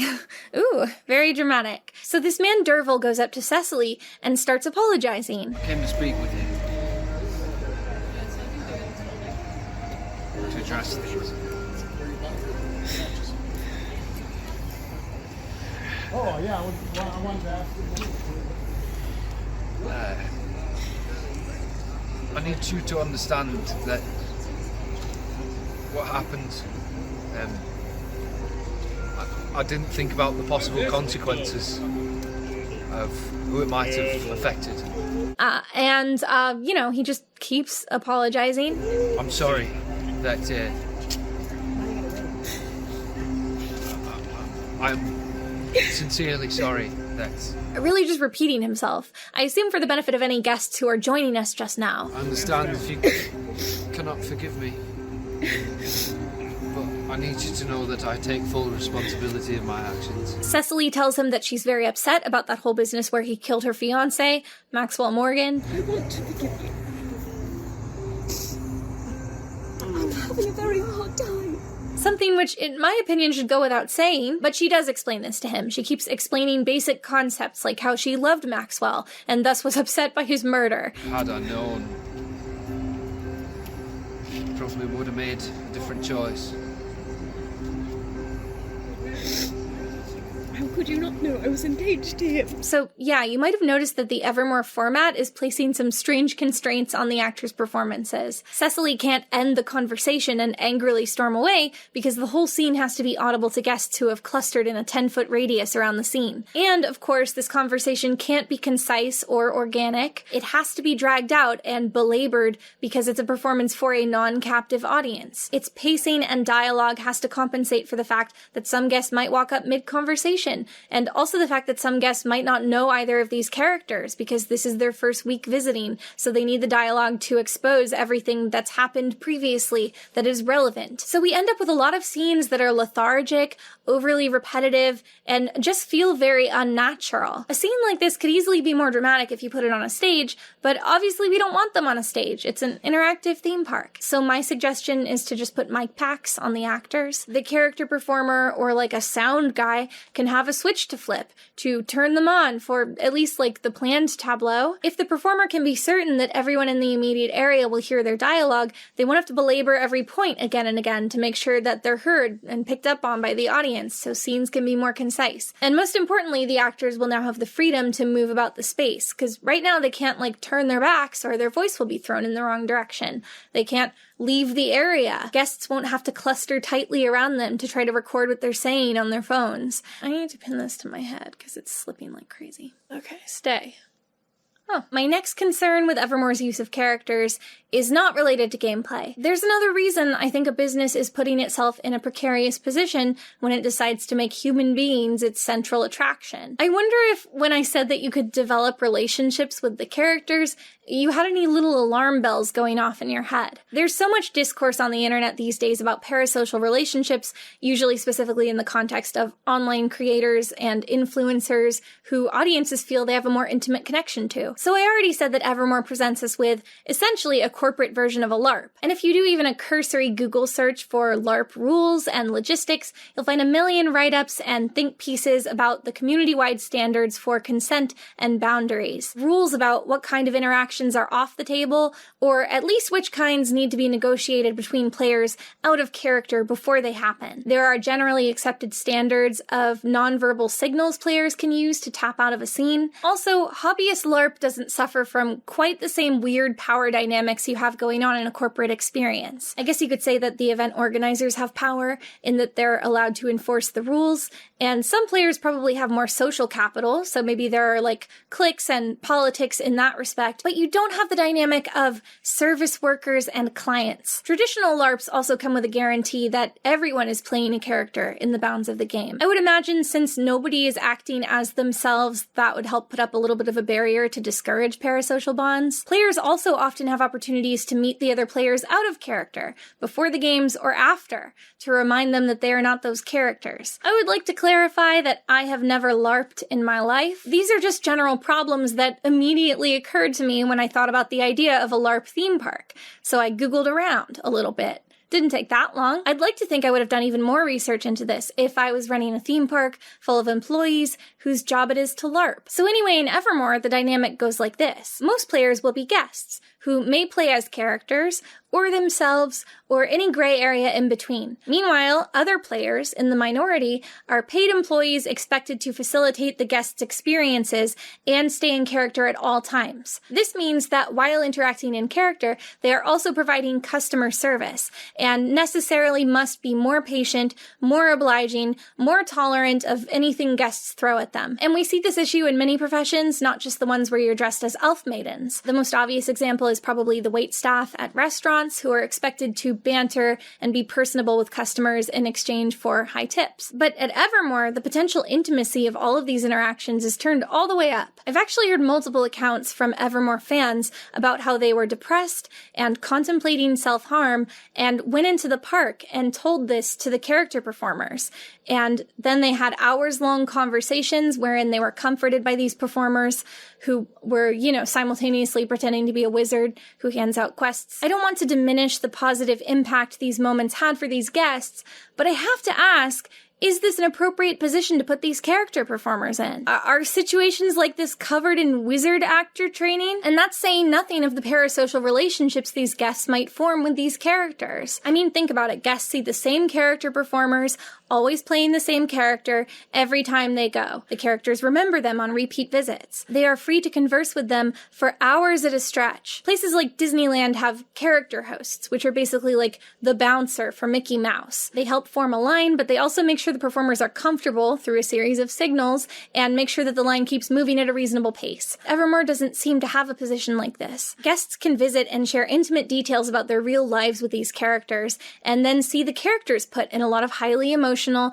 in-story situations. They might comfort the character, as the actor pretends to cry about a goblin that's been stepped on by a dragon or something. I don't know. They can learn all about the character's fake life and feel like they're bonding. Most of the actors don't have prosthetics or even wigs and would be fully recognizable out of character. And with all this in mind, it's important to remember that Evermore Park is physically located in a very small suburban city, and presumably these actors are not commuting far to work there. It's very possible that a guest could run into any of these actors outside of work. It's also worth noting that, from what I've heard from former employees and what I've seen with my own eyeballs, Evermore essentially does not have a backstage. At bigger theme parks like Disneyland, the entire park is encircled by corridors and populated backstage areas. Any employee feeling threatened could disappear through one of the many employee-only doors and either take a break or seek help. At Evermore, the best they could do would be to sprint off into the empty field neighboring the park like they're in Jeepers Creepers or something. Or maybe they could retreat into the changing room, which is apparently located in one of the incomplete buildings on the east side of the park. And that's assuming a guest can't successfully just follow you inside into this remote, empty building in a dark corner of the park. It honestly gives me goosebumps to even contemplate this after physically being in the park, because it definitely seemed like there were no fail-safes. It gets so dark at night, most of the buildings are unpopulated, but characters go off on their own, and the park isn't that crowded. It would be very easy to corner someone where no one could see. The park has some security staff, but not enough that their presence is felt throughout the park. They're mostly just young guys clustered around the front entrance gate, and allegedly the performers have no way to signal these security officers from afar if they actually need them. And even ignoring any potential physical dangers, what might the emotional impact be of forming a parasocial relationship with a guest? Or a guest forming one with you? What recourse do actors have when they notice this is becoming a problem, or when a guest makes them uncomfortable? Especially if said guest is acting a little too familiar but is not technically in violation of any laws or park rules. I would love to know if any of Evermore's team touched on any of these issues in the planning process. Did it occur to anyone at all? Were any words exchanged about it at any point? And while I'm on the subject of the mental health and boundaries of the performers, I should mention that Evermore has some very dramatic storylines. You might not have been picturing that, because it's not like you go to Disneyland and see the Mad Hatter weeping next to the teacups. So trust me, Evermore is on another level. The Evermore characters cry all the time. So now I'd like to highlight my next example, probably my favorite clip of Evermore gameplay I've ever come across. This clip intrigues me.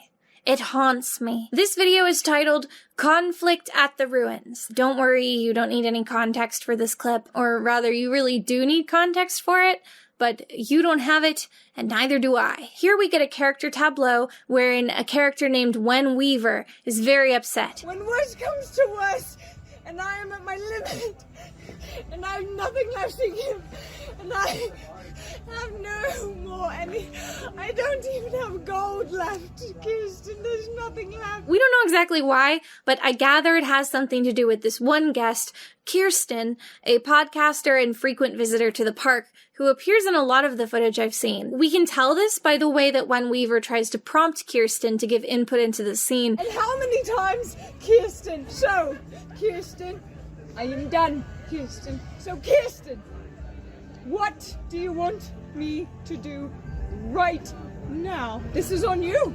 Tell everyone what I should do. It reminds me of those old school computer games where they would have like an actual actor, but they would keep looping the footage. So they'd turn to the screen and be like, oh, what should we do? And then after a while, they'd just, again, be like, oh, what should we do? I am asking you! What they want. I don't care. Neither do I! The description disclaims that yelling at performers like this is forbidden, but that Kirsten has a special relationship with the performers, and so this was okay in this circumstance. But I don't really know how a random guest observing would pick up on that nuance. So there's a lot to unpack here. There's Wen Weaver crying, saying she's a little broken toy. I have done exactly what you asked, you selfish child. All you see is that I hurt your toy. Your broken toy in a toy box. Listen to me!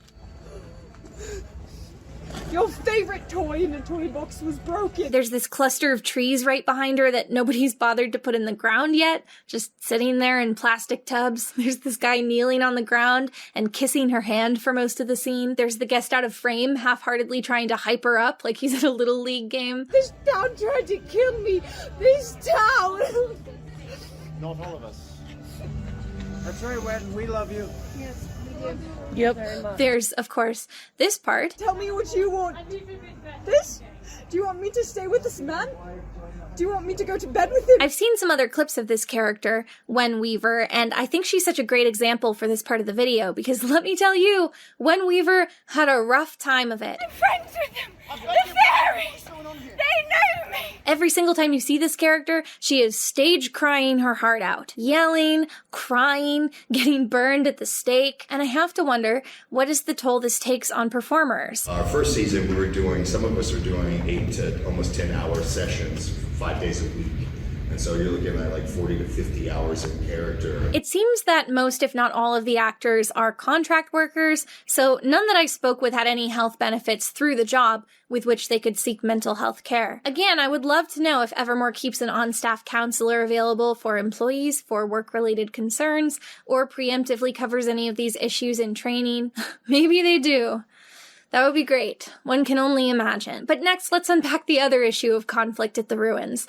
I don't even think this level of theatrics is to the benefit of the guests. I mean, clearly the super fans are into it and they're like recording it and uploading it to YouTube, but those are park regulars and that represents a very small population. Remember, if this park is to survive, it needs the patronage of Braden, local third grader. And I don't know how this scene is going to play to Braden, his mom, and the rest of his Cub Scout troop when they come around looking for the dragon puppet. Do you want me to go to bed with him? If anything, they'll probably feel uncomfortable and leave the area. It's that classic Evermore dilemma. How do you appeal to hardcore fans and the average day guest? I don't think those two goals have to be in conflict with each other, but here they are. They are in conflict.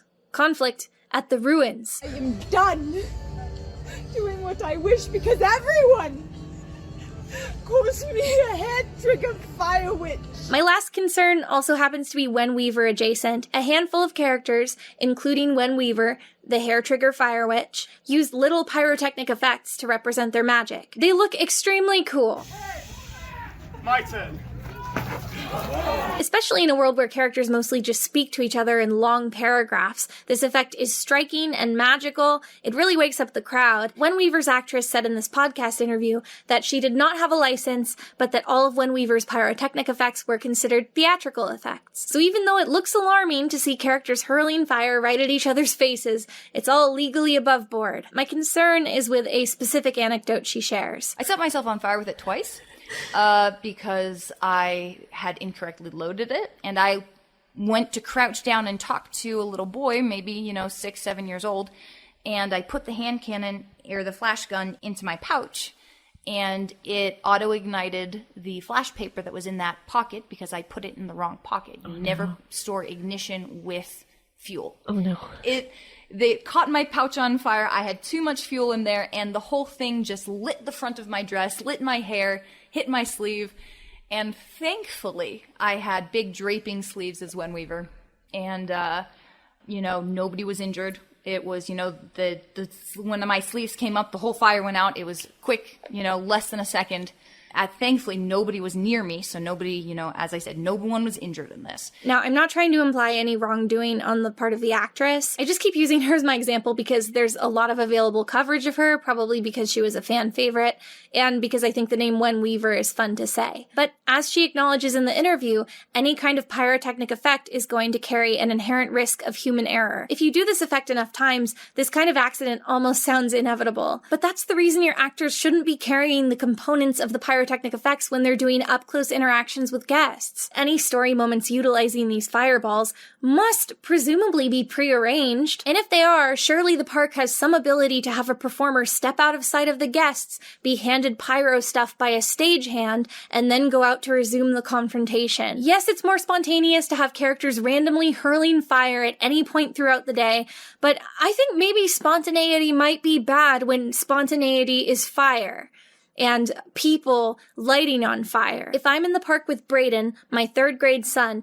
and I'm getting a picture of him with the mermaid, I want to feel certain that the mermaid is not going to spontaneously combust while she's hugging him. I guess Utah is apparently the Wild West, and this is a thing you can just do there, as long as your project is considered theater. But surely even Utahns are within their right to file lawsuits if their children are immolated by a warlock. So Evermore might want to re-examine their safety protocols for their own good. Just re-examine a lot of things, Evermore. Sit down and have a think about mental health, physical health, safety, training, story, guidelines. I guess I'm just naming everything now. Part 15, the food. Long ago, in a distant kingdom. No, I'm just kidding.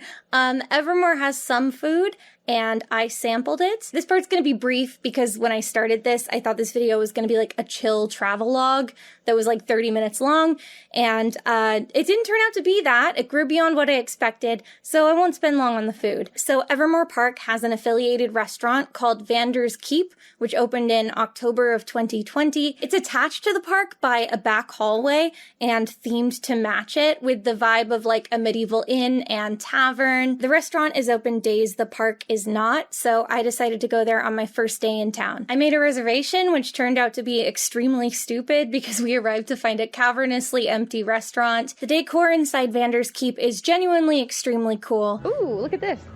It's like an old boiler, and they put flickering lights in it like it's on. That's cute. They have custom prop weapons on the walls, maps of the different realms. The bar is the coolest looking fixture in the whole building. It's loaded with details, and they've got an assortment of projection mapping effects over it to give it the impression of magic. Things that appear to be flames coming out of bottles or fairies floating between objects. You kind of had to look for a while to catch it. It seems like it cycles through gradually enough that if you were sitting there for a while, every time you glanced over, you might see something new. There's a little stage where musicians could theoretically perform. I haven't seen any indication that they actually have. There's one sitting area which is arranged like a little lounge for people to chat over drinks. Do you think that's Vander? That must be Vander. Oh my god. This is great.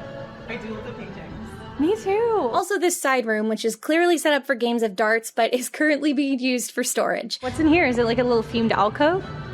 Oh, no. Down the back hallway, which leads to the park, they have Tip Top's gruesome disembodied head.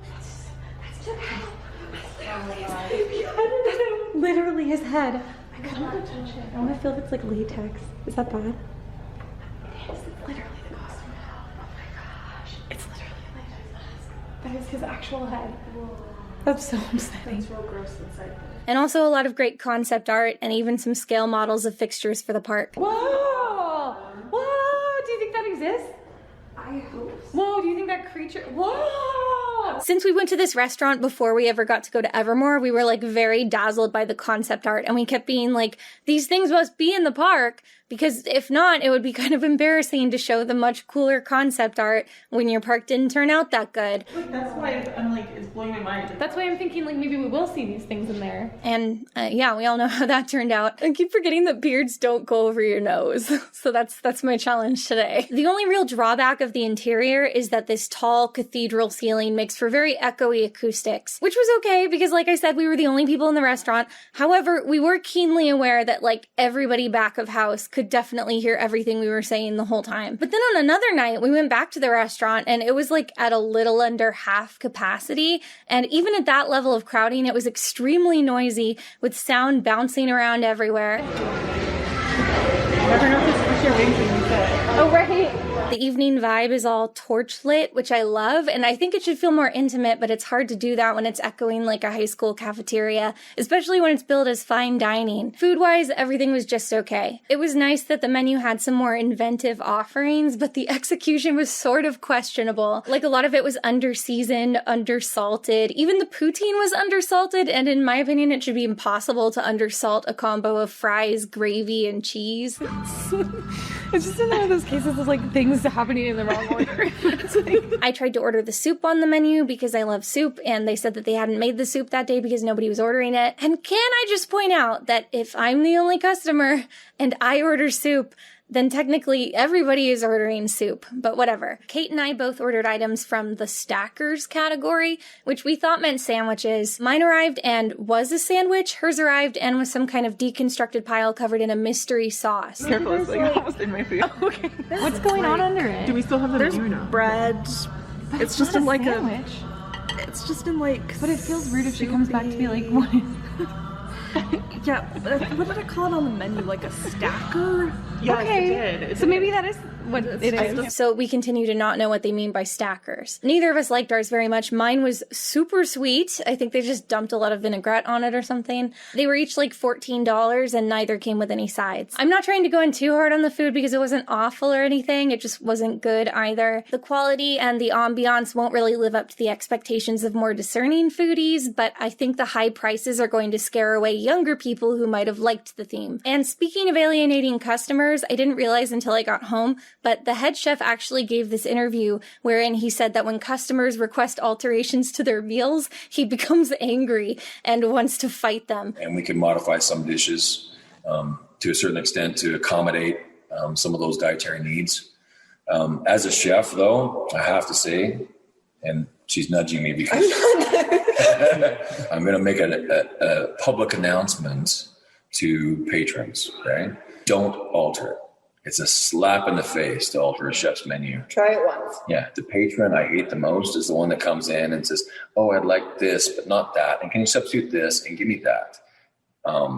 I might come out with a fine. So my hot take is that you can't be a commercial chef in a theme park restaurant if you're going to take things this personally. I actually found a Facebook post from a customer who said that he wanted to order more, but he didn't want to eat anything cooked in alcohol. He saw the same interview I did, and it scared him away from asking, so he just didn't order the food. I didn't request any alterations to my meal because I didn't want any, but had I known of this in advance, I would have done it just to see what happened. Tell the chef that I want a Kraft single draped across my grilled Atlantic salmon like a blanket. And if he doesn't like it, he can meet me in the parking lot. Also, I have to say, we ended up returning to Vander's Keep on our first night in the park because we were thirsty and wanted to sit in the air conditioning because the rest of the park isn't air conditioned. We literally just wanted drinks and appetizers. We waited 40 minutes for a table, and then we put in our order, and then we waited another hour and a half for our drinks, and then another half hour for our baked potatoes because they don't really have like appetizers. We had to just get baked potatoes. So it was like a 3-hour experience, and it wasn't even a full meal. I mentioned that one of the coolest visual features is that big themed bar. Well, in general, the drinks are the real star of Vander's Keep. Many of them are the bartender's own creation. He's dressed in character.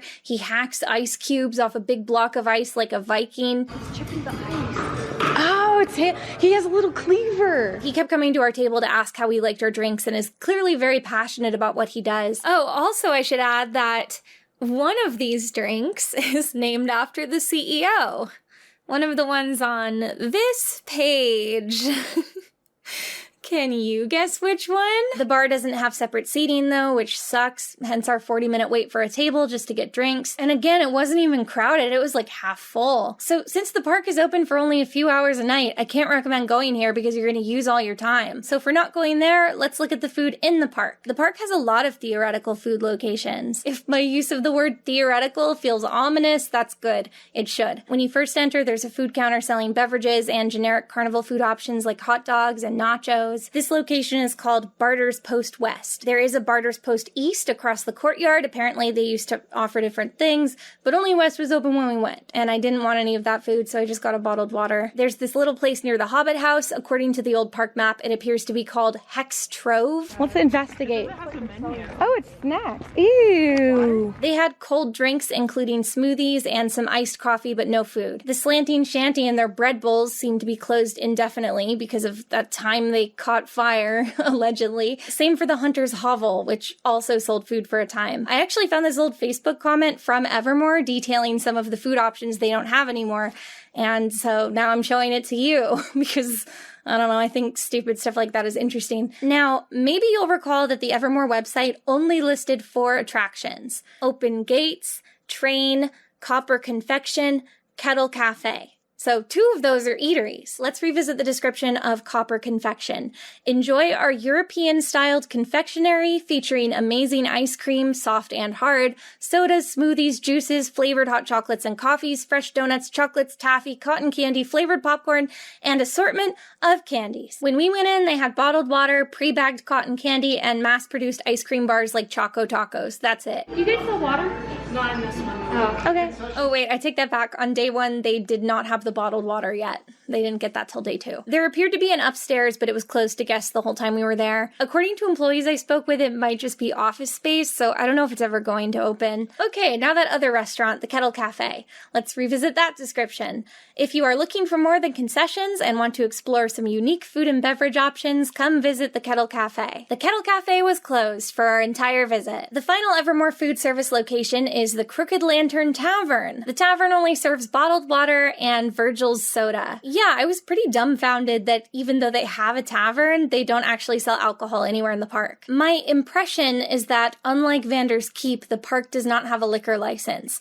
But, in my opinion, they need to get on that. You know? Alcohol is such a moneymaker for theme parks, and I know it's in Utah, but there are still some people that drink in Utah. And if we're being honest, the guests' impressions of the park might be enhanced a little if they have a couple drinks. It is really nice. Whoa! Whoa! So anyway, if you are going to Evermore, my recommendation is to eat first and not plan to buy any food in the park. And that's bad that I'm recommending that, because that means Evermore is not making money on food sales. When I say that Evermore needs better food options, I'm saying it for their own good. A lot of theme parks get free advertising by offering gimmicky and aesthetically appealing foods, which people then post to Instagram and TikTok. While I was in Pleasant Grove, I went to this highly recommended chocolate shop called the Truffle Cottage. This place makes in-house all these visually interesting chocolates, and they already lean heavily on geek themes. I was chatting with them, and they said that most of their business comes from custom bulk orders for corporate events and traveling to Comic Cons. Anyway, their treats could have gone right in that empty display case at the Copper Confection. One of the employees at the Truffle Cottage actually told me that at one point they had been in talks with Evermore about a collaboration. But before anything came of it, whoever they were talking to from PR got laid off or quit or something, and they never heard anything anymore. So I just feel like this is another illustration of how the ball is being dropped, and how there's a high employee turnover rate. But don't worry,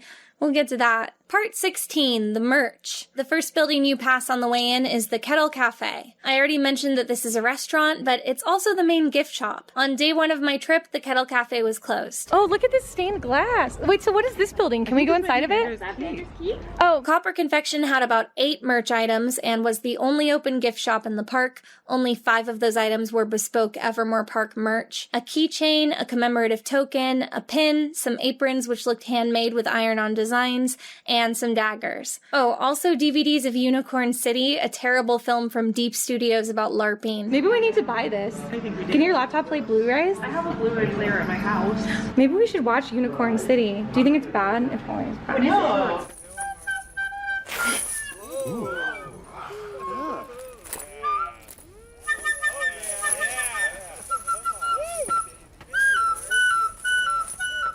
You might have noticed that, even in this teensy little shop, most of the shelf space was empty. When I had walked past the Kettle Cafe, I had seen a couple t-shirts in the window display and a sign advertising art prints. Even before I went to the park, I was pretty certain that I was going to buy an Evermore t-shirt and a hat, so I could wear them in this video. I mean, remember the Taylor Swift lawsuit? I knew they had merch because the merchandise was specifically featured as one of the primary ways in which Swift was hurting them, because she was selling t-shirts that said Evermore, which Evermore was also doing. But the Kettle Cafe was closed, and the Copper Confection had little in the way of merch. Now look, I know that I don't need an Evermore t-shirt, but the idea that I couldn't buy one, that this park is struggling to stay open, and that I'm showing up trying to give them money and they won't take it from me, this idea was both fascinating and infuriating to me. So about halfway through day 1, I decided that my quest was going to be getting my Evermore t-shirt. A quest of great symbolic import, because it would show me how much Evermore had their act together. I won't bore you with the details, but here's a quick play-by-play. I asked an employee if the gift shop would be opening later. I was told it was open, and I felt stupid, like I had just tried to open the wrong door. Cool, thank you. I also noticed there's a t-shirt in the window. Is there like a main gift shop?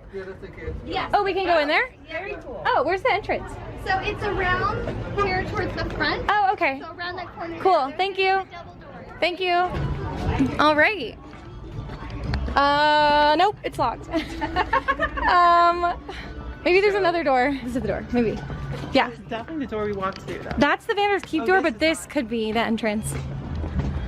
It is also locked. It's locked, we can't actually go in. And we don't have maps. But that employee had thought that it would be open, so that made me think it was just going to open later. Every time I was at the front of the park that day, I would check again, but it never opened. It's like big. It's big in there. Wait, there's a person inside. Okay, let's do this. There was a person walking to this door. Oh. There was a person inside walking to this door, I swear to God. There's a human in there. But it's lit up inside. Well, we came in from that, we went to the restaurant from, the door outside the park. I swear to God, from the other side. As we were exiting out of Vander's Keep that night, I complained loudly about how the gift shop had never opened, and then realized the CEO of Evermore Park was right there and had heard me. Now would be a great time for them to open the gift shop. Thank you. I felt a little sheepish, but I thought, hey, maybe he heard me and he will open the gift shop tomorrow. Came back on day 2, the door to the gift shop was wide open. Huzzah! It's open! Oh no! Are you kidding me? Never mind. It turned out to only be open to access a power outlet to plug in a little fan. When I looked inside, it appeared that it was empty of its usual fixtures and being used for storage of Christmas decorations. Checked Copper Confection again to see if they had moved more stock into it overnight. Nope. Asked the Vander's Keep employees if I tipped very nicely if they could bring me a t-shirt out of the back because the gift shop was connected to the restaurant. That was a no. I went back to the open door of the gift shop and asked the nearest employee if they could go in and bring a shirt out of a box and I could pay for the shirt at the ticket booth or, I don't know, Venmo them. That was also a no. Ran into the CEO again in the Copper Confection and said that I was looking to buy a t-shirt. I don't know what to tell you. I took this all the way to the top, you guys. Anyway, I'm sure you've noticed that I am not wearing an Evermore t-shirt right now. And now I suppose I never will. What's interesting is, the day after Evermore, we went a half hour away to the Botanical Gardens for fun. This place isn't even medieval themed to my knowledge, and for some reason their gift shop had a ton of public domain princess and wizard and knight stuff for people to buy, stuff for them to wear, little dolls and coloring books. It boggles my mind that Evermore can't even have this level of merchandise in the park. On the big grassy area at the back of the park, there are tents set up for local artisans to sell their goods, kind of like a Renaissance fair. You'll find the usual stuff there, but nothing that feels like a souvenir of the park itself. I'd imagine the vendors pay a flat rate to rent out the space, so the park is making some kind of profit off them, but I don't understand why Evermore doesn't want more directly in on this action. It just comes across as laziness, especially taken into account with everything else. Anyway, I bought the pin and the token and the keychain because that's literally all there was for me to buy. Huzzah!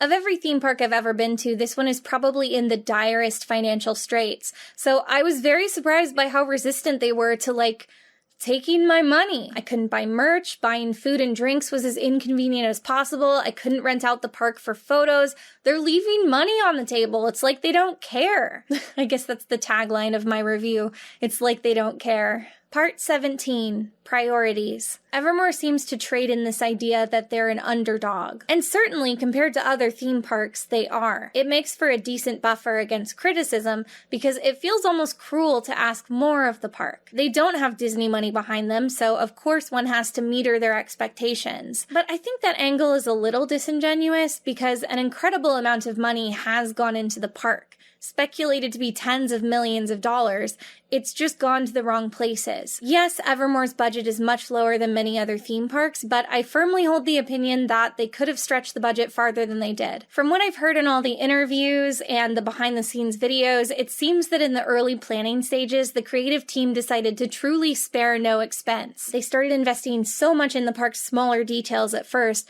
without looking at the broader budget and seeing if they could pay for the bigger picture. We flew to Europe to find pieces that stood out and spoke to us in a way that were meaningful and took you back to a period of time. Medieval items, Victorian items. There's this stone arch in the garden which looks kind of cool. You walk under it for a second and are like, oh, that's kind of cool. I like this arch. A former member of the creative team that I spoke with alleged that this arch was purchased pre-made and shipped into the park like that and cost around $50,000. We saw this cheerful-looking doll and then later found out from our Vander's Keep waiter that this doll is named Charlie and is haunted. But he's got a friendly little face. Yeah. Seems nice. He had a couple spooky stories about the doll, and that was fun to hear about. And then I found out that this doll was sought and purchased at a premium because it was haunted. They paid handsomely for that ghost.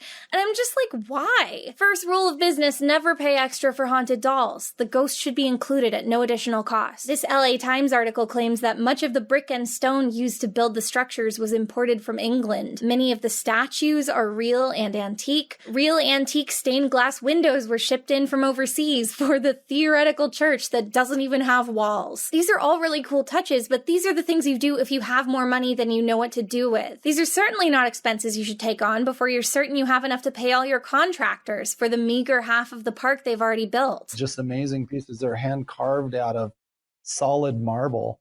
Which I will say is, anytime that I've seen, these real pieces, from my theater background, but also from my Disney background, going up to set pieces, and I'll usually knock on them to see how they were fabricated, what they're made of, fiberglass, whatever. And things get unboxed, and I do the same thing. I go up and I'm knocking on them, like, whoa, it's real. Like solid marble. By the way, each one of them weighs 6 tons. Yeah. So I once went on that Harry Potter bank ride at Universal Studios. In the lobby, they have these massive marble columns. And when you knock on them, you hear that they're hollow. The marble pattern is just a print laid over like wood or plastic. And you know what I think about that? I think, now there's a building that's got all its walls. Priorities. The most ridiculous acquisitions, in my opinion, are the gravestones. There's tombstones from the 1800s, anywhere from England to northern France. Maybe we'll get some ghosts. And I ask you, to what end? Evermore literally has an in-house sculptor, and it's not like headstones are that complex. Making them in-house would be faster, much cheaper, and better. Because if you make your own gravestones, you can fill them with jokes, meta references, perhaps even clues on a quest. But instead, they're just real gravestones because the CEO wanted ghosts. You know that gnarly pig we saw lying by the railroad track? That's how my friends describe me. Look at that guy. Oh my gosh. Whoa! Yeah, that guy. Remember that guy? That was an animatronic, which you can see briefly in this fan vlog from opening year and briefly in behind the scenes footage. I haven't been able to find any footage of the pig in use in subsequent years, so it seems like it was only used that one season. Former employees alleged that the components of this animatronic pig were purchased pre-made from an animatronics supplier and that they cost somewhere in the ballpark of $40,000. Supposedly it suffered frequent technical difficulties, so they just gave up on it and threw it out in a field. But our most concrete insight into the park's expenditures actually comes from the Taylor Swift legal drama. In Swift's suit against the park, she discloses that BMI had actually been trying to contact Evermore Park for some time about the unauthorized use of their artist's music. The first of these letters was sent as early as August 2019 and actually attached a draft music license agreement. At that time, Evermore could have simply signed the agreement and paid BMI approximately $1,700 and been legally in the clear to continue using the music. And apparently they just didn't bother. And through it all, BMI just kind of ignored it and kept sending passive-aggressive letters until the point at which Evermore decided to sue Taylor Swift. And we all know how that worked out. Next, let's look at Evermore's lawsuit against Swift. In order to make a compelling case for their claim to the Evermore copyright, the management enumerated various amounts that had been paid into developing the brand. In section 28 of Evermore's legal letter to Taylor Swift, they say that they spent $300,000 on the evermore.com domain. Genuinely, who was camping on the URL that it cost that much? And was that a worthwhile investment? Also, I didn't actually print out the lawsuits. I just thought this would be more dramatic, so I'll put the papers back now. It all just feels like such a late 90s sensibility, like this idea that when people look for something on the computer, they type in www.swift.com nameofquery.com into the address bar. It's a very AOL keyword understanding of internet use, and it doesn't really reflect how people find things online anymore. I can see that if you type evermorepark.com, it redirects to evermore.com, suggesting that they bought that domain too. So why not just use evermorepark.com? I highly doubt that one was also $300,000, and your website would have been no harder to find. They go on to say that they've spent $406,835 on advertising and promoting the park, and then to note that $228,587 were spent in direct labor costs for advertising,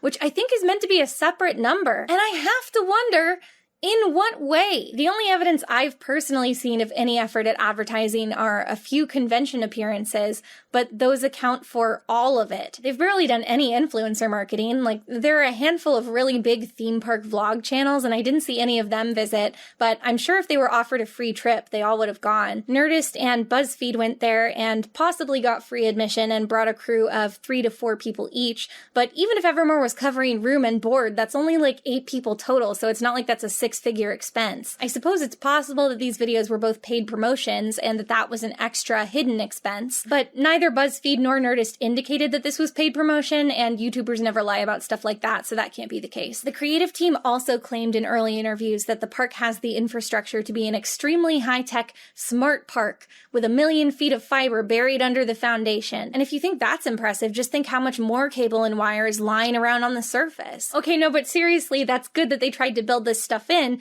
but I've seen no indication of them using it for anything. This was probably the lowest tech park I've ever been to. I think the only technology I encountered were those little scanners they used to take our tickets at the front gate, and you'll recall that that didn't work. In one interview, Brett Schneider gave examples of how this fiber would be helping enhance the park, like synchronized lighting programs. I imagine it would be cool if they could make lights in a certain area surge or flicker in response to a story beat, like a sinister spell. But the lights I saw were like, they came on at sundown, I guess. They appear to all be on a timer, and that's the extent of it. Okay, finally, this doesn't speak to financial priorities, but more to just priorities in general. When we entered the park on our second day, we made our way to the back, where the Hobbit House was. The Hobbit House is one of the few themed buildings you can enter and has pretty iconic architecture from the outside. And on this day, there was just an SUV parked right in front of it. Why is there an SUV in the fantasy realm? 500 years ago. And then I looked over and realized that the CEO was right there. It was his car. Does he know it's open?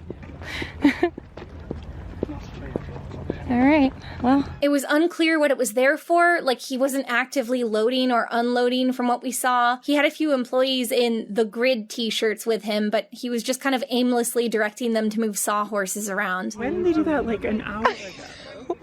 Well, the day can only start so early. If someone had hopped into the SUV and driven it 20 feet to the east, they could have put it on the other side of the sawhorses, and thus outside the bounds of the completed park. Certainly still visible, but at least not smack in the middle of a sight line. But no, the place to park it was right in front of the Hobbit House. And this was like 10 minutes after opening, when first-time visitors would have been getting their first impressions of the park. As you can see from my footage, my friends and I lingered and visibly noticed this car, remarked on the car to each other, filmed the car. But when we rode the train an hour later, the car was still there. They just don't care. They're like, well, that's part of the park. So I have to ask, what are your priorities? Why should an SUV ever be on stage during operating hours, barring a medical emergency? I understand that when we first saw it, the park had just opened. I thought maybe they were delivering supplies to the coffee stand and time got away from them, but the fact that the car was left there for at least an hour shows a total lack of consideration. When you're trying to build an immersive environment, every little detail matters, and details can be really expensive. But not parking a car in front of the Hobbit House, that's free. Part 18, the Everfolk. So, one common thread in my research was that Evermore employees seemed extremely dissatisfied. I'm sure part of that could have something to do with that time the CEO abruptly fired most of them, but it seems to run deeper than that. So while I was in town, I decided to meet up with some former Evermore employees and find out more. I also just went ahead and circulated my email address among all the Evermore employees I could get into contact with and said hey, if there's anything you want to share, my inbox is open and tell your friends. Okay, this next section is lawyer approved. I'm just gonna go ahead and read this verbatim to be super safe. Let me put on my fake glasses. Ahem. For legal reasons, I must disclaim that all of the grievances in this section are alleged by past and present employees, in most cases anonymously. Where applicable, I will include email threads and images which have been sent to me, but be aware that I'm unable to verify the authenticity of any of these images, documents, or accounts. I'm just sharing what I've been told. Most or all of these alleged actions, even if true, are probably not illegal. Many, though not all of the workers I spoke with, were only contract workers with the park as opposed to salaried employees. This changes the degree of job security and benefits they're entitled to, and what isn't acceptable behavior on the part of the employer. I am not accusing Evermore of any unlawful treatment of their employees. Okay, let's begin. Many workers allege that paychecks would not arrive on time, or they would arrive and be for insufficient amounts. Hello, Everfolk. As some of you are aware, the final paycheck for Lore has not yet gone out. Unfortunately, there was a company-wide problem with the last paycheck that was compounded by the Thanksgiving holiday and affected all Evermore employees. Thankfully, the issue has been resolved and the payment is currently being processed. Why has it taken this long to communicate with us regarding this? The lack of knowledge about the issue of payment should have been addressed immediately to those whose pay was delayed, rather than communicated over a week after payment was expected, holiday weekend or no. Considering the abrupt terminology clauses in the contract agreements we signed for lack of communication about attendance of practices, rehearsals, and shows, I would expect the same respect and punctuality to be communicated to contracted staff regarding lack of payment. Hello all! I wanted to give you an update on the paycheck that has been delayed. I know that many of you are extremely upset, and you are absolutely within your rights to be upset by this situation. I wish I had answers for you, but I personally have not received any further communication about this situation or when or how it will be resolved. Prior to the park's opening, actors were allegedly expected to attend an extensive series of rehearsals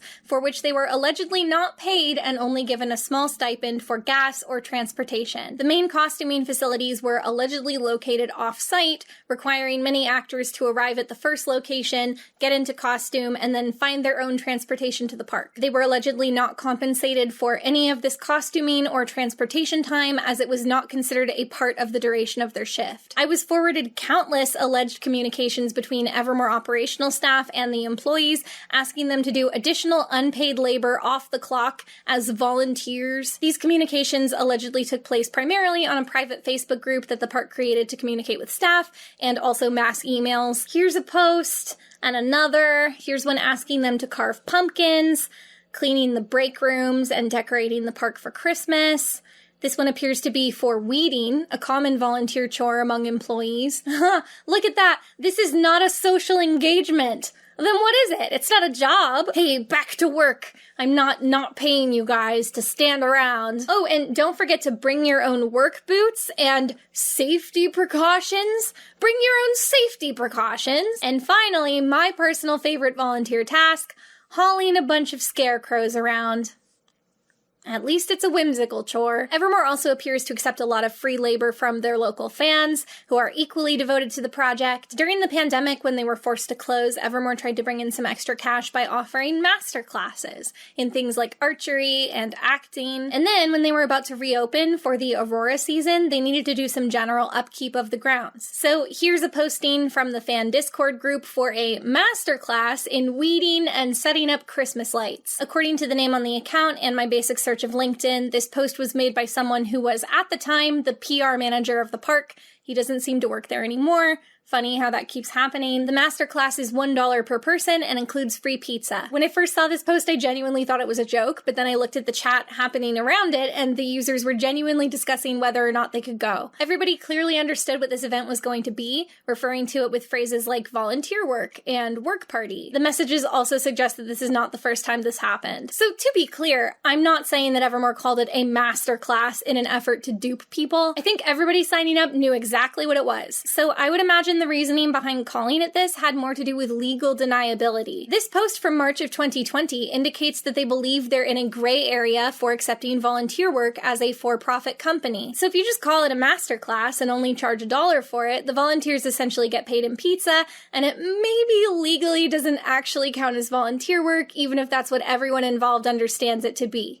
In my opinion. I admit I do find this mention of gray area funny after they have habitually and openly asked for volunteer work and called it volunteer work for years in writing, allegedly. I don't know much about Utah labor laws, but I think they're actually pretty flexible, especially when it comes to contractors, which most of the Evermore employees are. So I doubt that they were in direct violation of any labor laws, but the fact that Evermore apparently didn't even know whether it was legal or not certainly speaks to a level of carelessness, doesn't it? These requests for free labor probably didn't seem too unusual to the employees, who were for the most part young and in some cases still students. You can see in the correspondence how it's framed as a point of pride, an opportunity to prove you're a team player.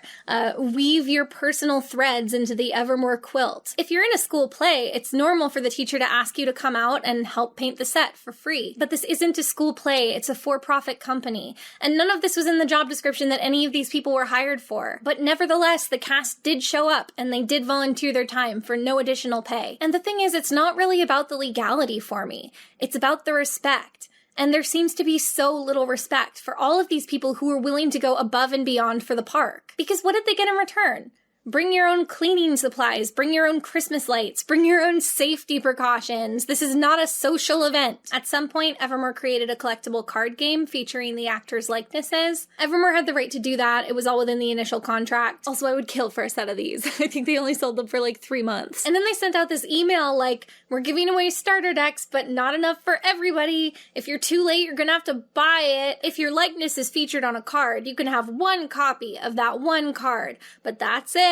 Don't be greedy. Cardstock doesn't just grow on trees. As I touched on earlier, Evermore doesn't seem to have much of a backstage. Supposedly, staff have to use the same restrooms as park guests, which I would see as a possible liability. Meanwhile, break rooms and any on-site changing rooms were tucked away into the partially constructed building shells around the park. Some employees have alleged that on one occasion, a male manager entered the women's dressing room unannounced, saying he was looking for supplies, an incident which went unaddressed by the company. Evermore used to have a satyr character named Sloan, which used an actor on some kind of stilt-like apparatus to give him his iconic goat-shaped legs. Many different actors allegedly witnessed an incident in which, during a performance, the leg apparatus failed, wrenching the actor's legs and sending him crashing to the ground, where he lay in agony, unable to see because of his facial prosthetic, in full view of guests until medical help arrived. Allegedly, the apparatus had failed in a similar way on multiple previous occasions, but because it hadn't resulted in injury any of the previous times, it was left unaddressed. Also, allegedly, the fall left the actor with permanent damage to his legs. Allegedly, this was the email sent out following the incident. Hello, hunters and knights, and stage management, and producers, and full-time actors. As you may or may not know, our poor Sloan has gone missing, and we are going to exploit his injury to the fullest. This was followed by a document detailing how the hunters are supposed to blame the mages for Sloane's disappearance into the enchanted forest. And the script also seems to have characters reference his fall and possibly attribute it to dark magic. I know this is crazy short notice to throw a scene at you, but we all fully believe in your improv and character building skills, and we know that each of you will do an amazing job with this. Thank you, everyone. Break a leg. Break a leg? Really? Come on, guys, read the room. Finally, many actors alleged that they did not feel protected by the park's security and that guests had assaulted and groped them while on the job with seemingly no repercussions. Yeah, all that stuff I said earlier about the park not really having a backstage and many areas being isolated and unprotected with nowhere to escape to. Yeah, that wasn't speculation. That was all entirely based off of my conversations with employees. It's worth noting that interactive theatrical experience Sleep No More was allegedly a big inspiration for the interactivity of Evermore. Sleep No More has been the subject of countless controversies about harassment of its actors for years. So with that to look to as a precedent, I don't understand why Evermore didn't consider this possibility and take more active steps to prevent it. So yeah, this section, this is the crux of it, you guys. You probably spent this whole video like, Jenny, why are you going in so hard on this poor little theme park? Yeah, it's not the best, but they're trying their hardest. It's not like they're really hurting anybody. Why are you bullying them? And there we have it. I don't want to sound too heated about it, but I was really disgusted by what I saw and heard from former staff. It's hard to root for a supposed underdog when that underdog is eating under cats. I don't know. Evermore asked these people to go above and beyond, and it seems that at every turn, they did. They were willing to put in the extra work and extra time, even uncompensated time, because they had been successfully sold on the dream of the park. And in return, they were disrespected, treated as expendable, endangered, allegedly. Every single person I spoke to had started out with so much excitement about the project and then been steadily worn down and disillusioned over time. And that's a failing on the part of Evermore. That's an embarrassment, in my opinion. Part 19, suggestions. Evermore probably can't afford to hire me as a consultant, so the good news is I'm gonna do it pro bono. I would love to see this park improve, and I have tried to brainstorm some suggestions. Mind you, I'm not going to suggest anything extravagant like a ride, more animatronics, etc. Those all sound great, but I'm only trying to make the most realistic suggestions, ones which will cost a minimal amount to add but can make a noticeable impact on the success of the park. I always hesitate to put a numbered list within a numbered list, so to set this section apart, I will be using thematically appropriate Roman numerals. Roman numeral 1, treat your employees better. Hey, that one's free. Roman numeral 2, sell themed food and make money. Roman numeral 3, a tree with a face. Actually, that's my consulting fee. You have to name the tree after me. Call it my consulting tree. Ho ho ho. Oh ho ho ho. Roman numeral 4, sort out your liquor license so you can make money. Roman numeral 5, market with broad, familiar concepts. Just accept that nobody knows what Evermore is yet. Marketing materials should absolutely emphasize Merlin-looking wizards, pink princesses, fairies that actually look like fairies in that they have wings. Just stop showing characters that are in miscellaneous medieval garb. That's not going to cut it with like a lot of the general public. Roman numeral 6, prioritize interesting things to take photos with so that guests will post about Evermore on social media. Because right now it's kind of just buildings, and most of them aren't finished. Roman numeral 7, offer merch so you can make money. I think even if they just sold like generic Halloween accessories and like flower crowns and stuff, that would still sell pretty well. So I think the above ideas could help get the park out of the red. And now I have a handful of long-term suggestions for when the park is in the yellow, so to speak. Roman numeral 8, microphones. Mic your actors in the important scenes. That will not only get the attention of guests so they can head over and see what's going on and not miss the important scenes, it will also help them to hear what's actually going on when they get there. Remember this scene where the villain Maxwell is taking over the town? He shows up on this grand staircase, posturing with his fireballs, and then you just hear his distant little voice shouting to be heard. Totally undercuts the menace of the scene.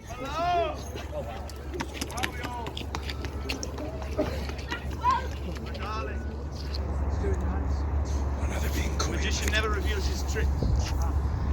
Oh no, we know those coins. Yes, the coins are... Speak up, buddy! This will also make the tableau feel grander and more official, even if they're not any cooler than they are right now. The presence of microphones just inherently makes something feel like a performance. Roman numeral 9, an app. I've already discussed that in a perfect world, I think that Evermore would more heavily incorporate an app into its gameplay, which you could use to unlock ranks and keep them in a profile, obtain items in your collection, maybe cast spells, which the physical environment would respond to. But considering that like all of the gameplay right now is just joining guilds, I think the barest minimum would be an app where you make a profile and it remembers what guild you've joined and like maybe your level in that guild. If there can't be a tangible reward for quests and there can't even be a story consequence to completing them, they could at least have an intangible way to track your progress and kind of gamify the experience. If you join a guild, that can be displayed on your digital profile, and then you can easily show it to characters to prove that you're in the guild you say you're in.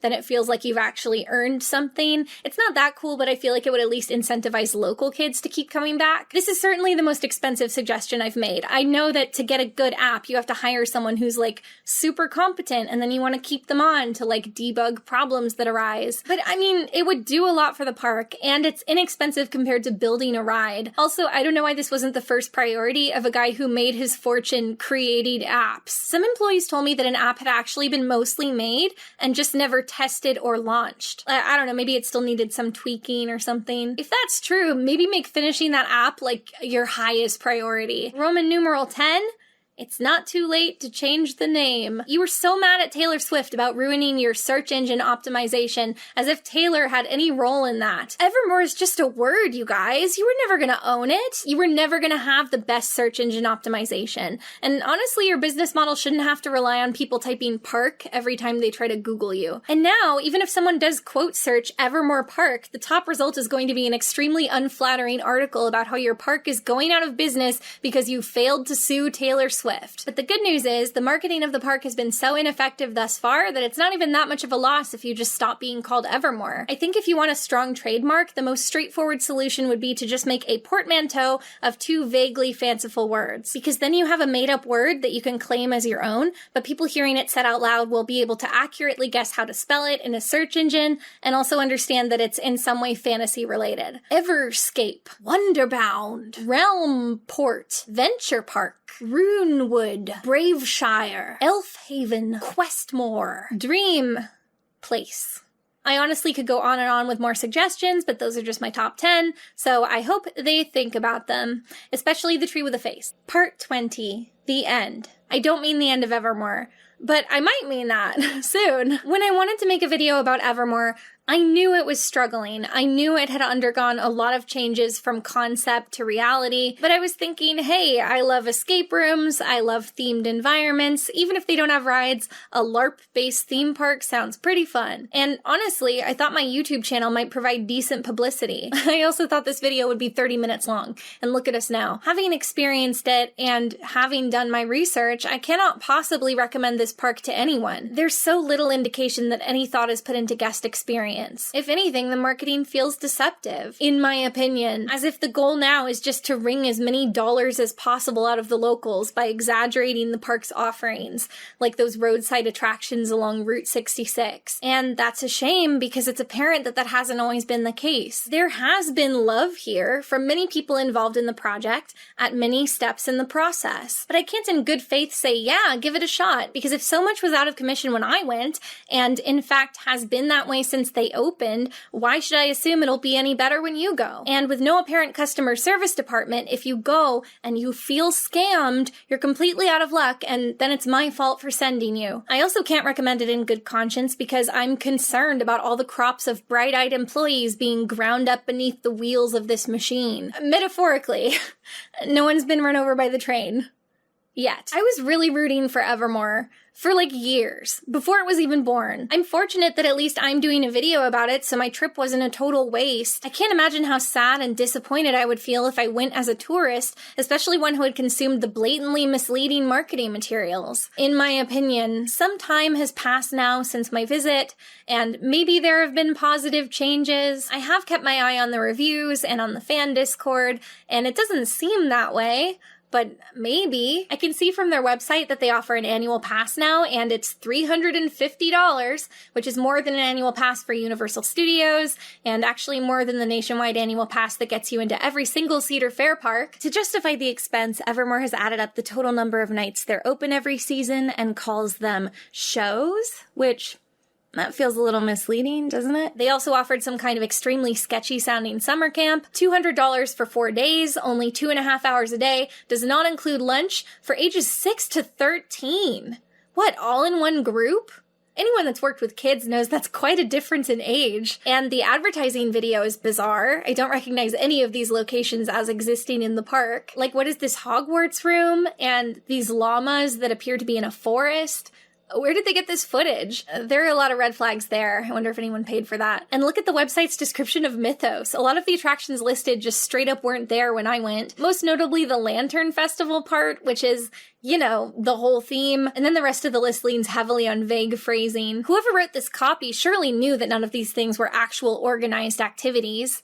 In my opinion. These are all just things you can look at for 20 seconds. This feels so willfully disingenuous, and that really rubs me the wrong way. And look here, still using early concept art, most of which is extremely misleading and some of which doesn't even resemble anything that can be found in the park. And this is a pattern you might have noticed in all of Brett Schneider's projects. He overpromises to a comical degree. This is probably a great way to get employees on board and get investors, and it's probably served him well in his past career as an app developer. But in this article from 2018, Brett Schneider told the Deseret News that he'd only ever secured about $4 million of investor money. He ponied up the rest of the budget himself, speculated to now be over $30 million. We thought with our funds, we could leverage those, really get a lot of other investors interested. But what happened was I found out that nobody likes to try new things, and they're too nervous about it. And according to more recent materials, he doesn't even want more investors. We're building a park based on Ken's wealth. That's what we're doing, and that's not a mystery. It shouldn't be a mystery anywhere. Ken wants ownership on this. This is his dream. so he didn't want to sell out. When you start bringing customers in, it's time to be honest about what you're actually offering, which right now is not that much. Otherwise, you'll have customers show up one time, feel scammed, and never return, which might work as a fine business model for a traveling carnival, but this is a static, physically built theme park in a small community that relies on local business. You need to step back and honestly evaluate what your park is offering your guests. And if the truth is too embarrassing, instead of lying, you need to improve your park. Final thoughts on Evermore. It was okay. There were only like 2 characters that we saw when you're supposed to interact with characters like wherever you go. It was like the majority of it felt still unfinished. It's just unfinished. Anyway, if Evermore has any response to my video, it'll probably be to unsuccessfully try to sue me. That would suck for them.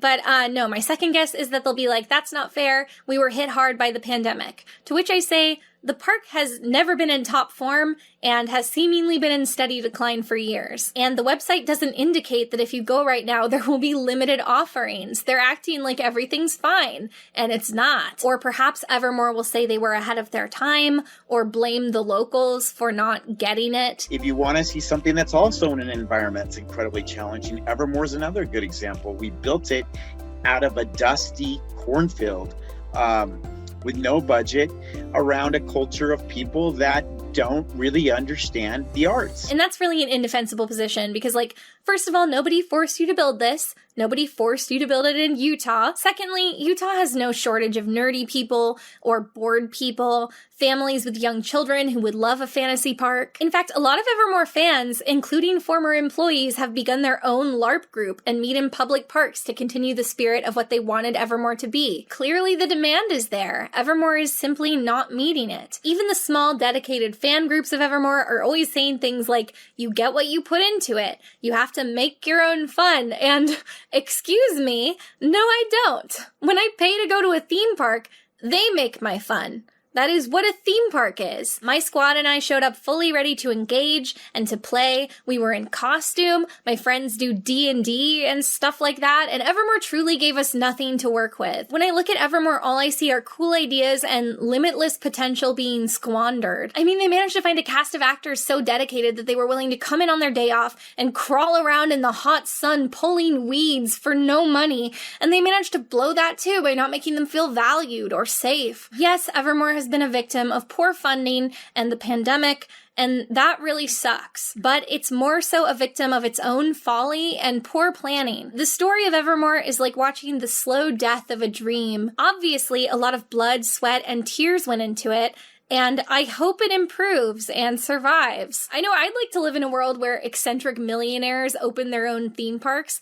completely independent of major corporations. I think it's a cool premise, and it's cool to see a theme park in this era that's not totally dependent on a major intellectual property. In countless interviews and even the ribbon-cutting speech, Brett Schneider kept emphasizing that he wasn't in this to make money, that he'd already been a very wealthy man. He could have just retired young and spent his days relaxing, but Evermore was his dream. I'm not doing this because Ken Bretschneider wants to get rich, or I've had the fortune of kind of getting there already, creating a company called DigiCert. What I'm really doing with this is I'm getting back to my artistic roots, and it was really important to me that we stay private as a company, that we grow this thing out as a collective, and that I'm not looking to sell this. I'm not looking to flip this. It's not a play to make a bunch of money. It's a play to create amazing experiences for people in the world, to do something that they don't often get to do, which is escapism into the world of imagination. And the thing is, I believe him, but he decided to turn his dream into a business. And when your dream is a business and your business has employees and contractors, you're tangling other people's lives up in the success of your dream. I'm so excited to be a part of this because we get to create a world of our making, our imagination, and there's so many people on our team, our creative team, that adds a layer to each part of this story. Chief Creative Officer Josh Shipley left the Walt Disney Company, where he'd been an Imagineer for 21 years. It had enough pull and enough allure to make me go, I want to build Evermore. I was driving to Evermore Park from this small town that my sister lives in here in Utah, and I was staying with her at the time. And I was literally working for Ken for free. They're putting their faith in you to keep it afloat, and you have to take it seriously. You can't just give up on it when it's no longer what you wanted anymore and you're bored of it. And you have to respect your customers who are also putting their faith in you to deliver on what you promised. You have to be honest about what's on offer. I was going to ask about the gamification, so people they build up skills, don't they? Is that right? So you can kind of... Yeah, they do. And again, that's part of the gaming aspect of, it can be competitive. There can be questing. There can be, we do very complex concepts. I'm sure some of you guys, having watched this video, are still going to want to go. And, that's fine. That's cool. At least you'll have a realistic idea of what to expect now. And who knows, maybe if the park makes more money, they'll put it toward positive changes. I mean, nothing about their past spending habits have suggested that'll happen. But maybe they'll eventually pay their contractors. Maybe they'll treat their employees better. Maybe they'll improve the gameplay. Who knows? Anything's possible. Okay, I think that's it. I really would have preferred to make a 30-minute travelogue, just for the record.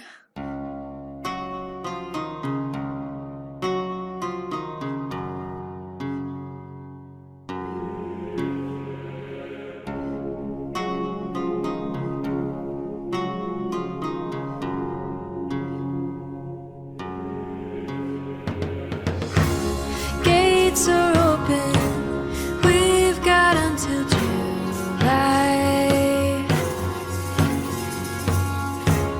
Pins and tokens, only things you can buy. Hired out the sculptors for each cobblestone, set up all the graves and catacombs. Just to the void. Above the pumpkins and tents, staring out at office buildings over the fence. And I couldn't be sure, I had a feeling so peculiar that this park could be forevermore.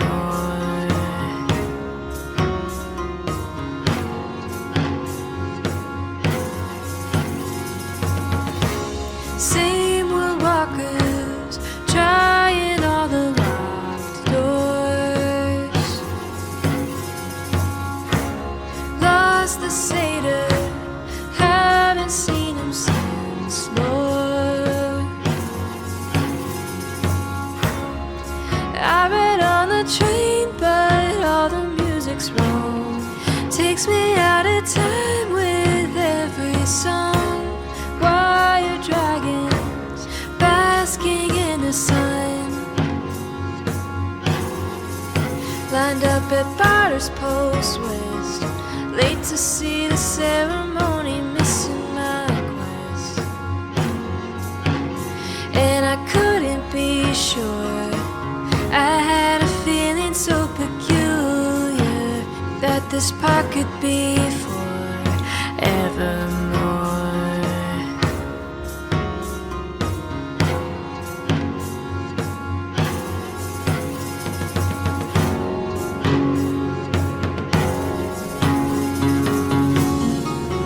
Couldn't cover all the costs. Steampunk robot fell apart, operating at a loss. But we'll open in the fall again. Just can't build the things I want, like the Kraken in the pirate caves, all the models at the cons, or the Jack the Ripper 5-part hunt. Would have had a shipwreck. Can't cover all the costs. That's phase 2. Stuck the robot in the shop now. We can get it back Operating at a loss. if we can sue. We will open in the fall. Couldn't cover all Now the we're costs. Just laying can't build the on things I want. the cast and crew. Like the Kraken in the pirate caves, all the models on the coast. But I swear, or the Jack the Ripper 5-part hunt.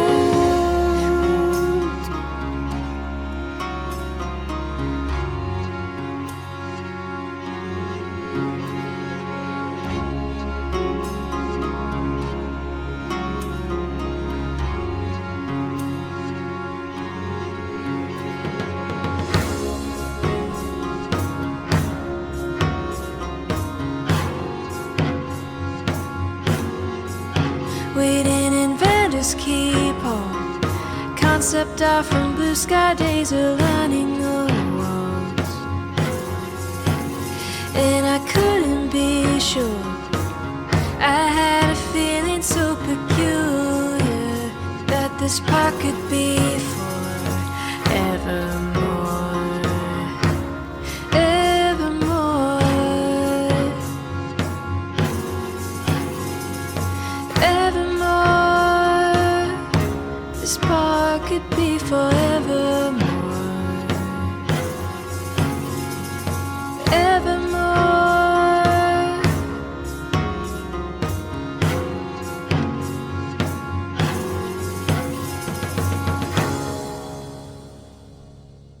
Very relatable. That's my review of the park.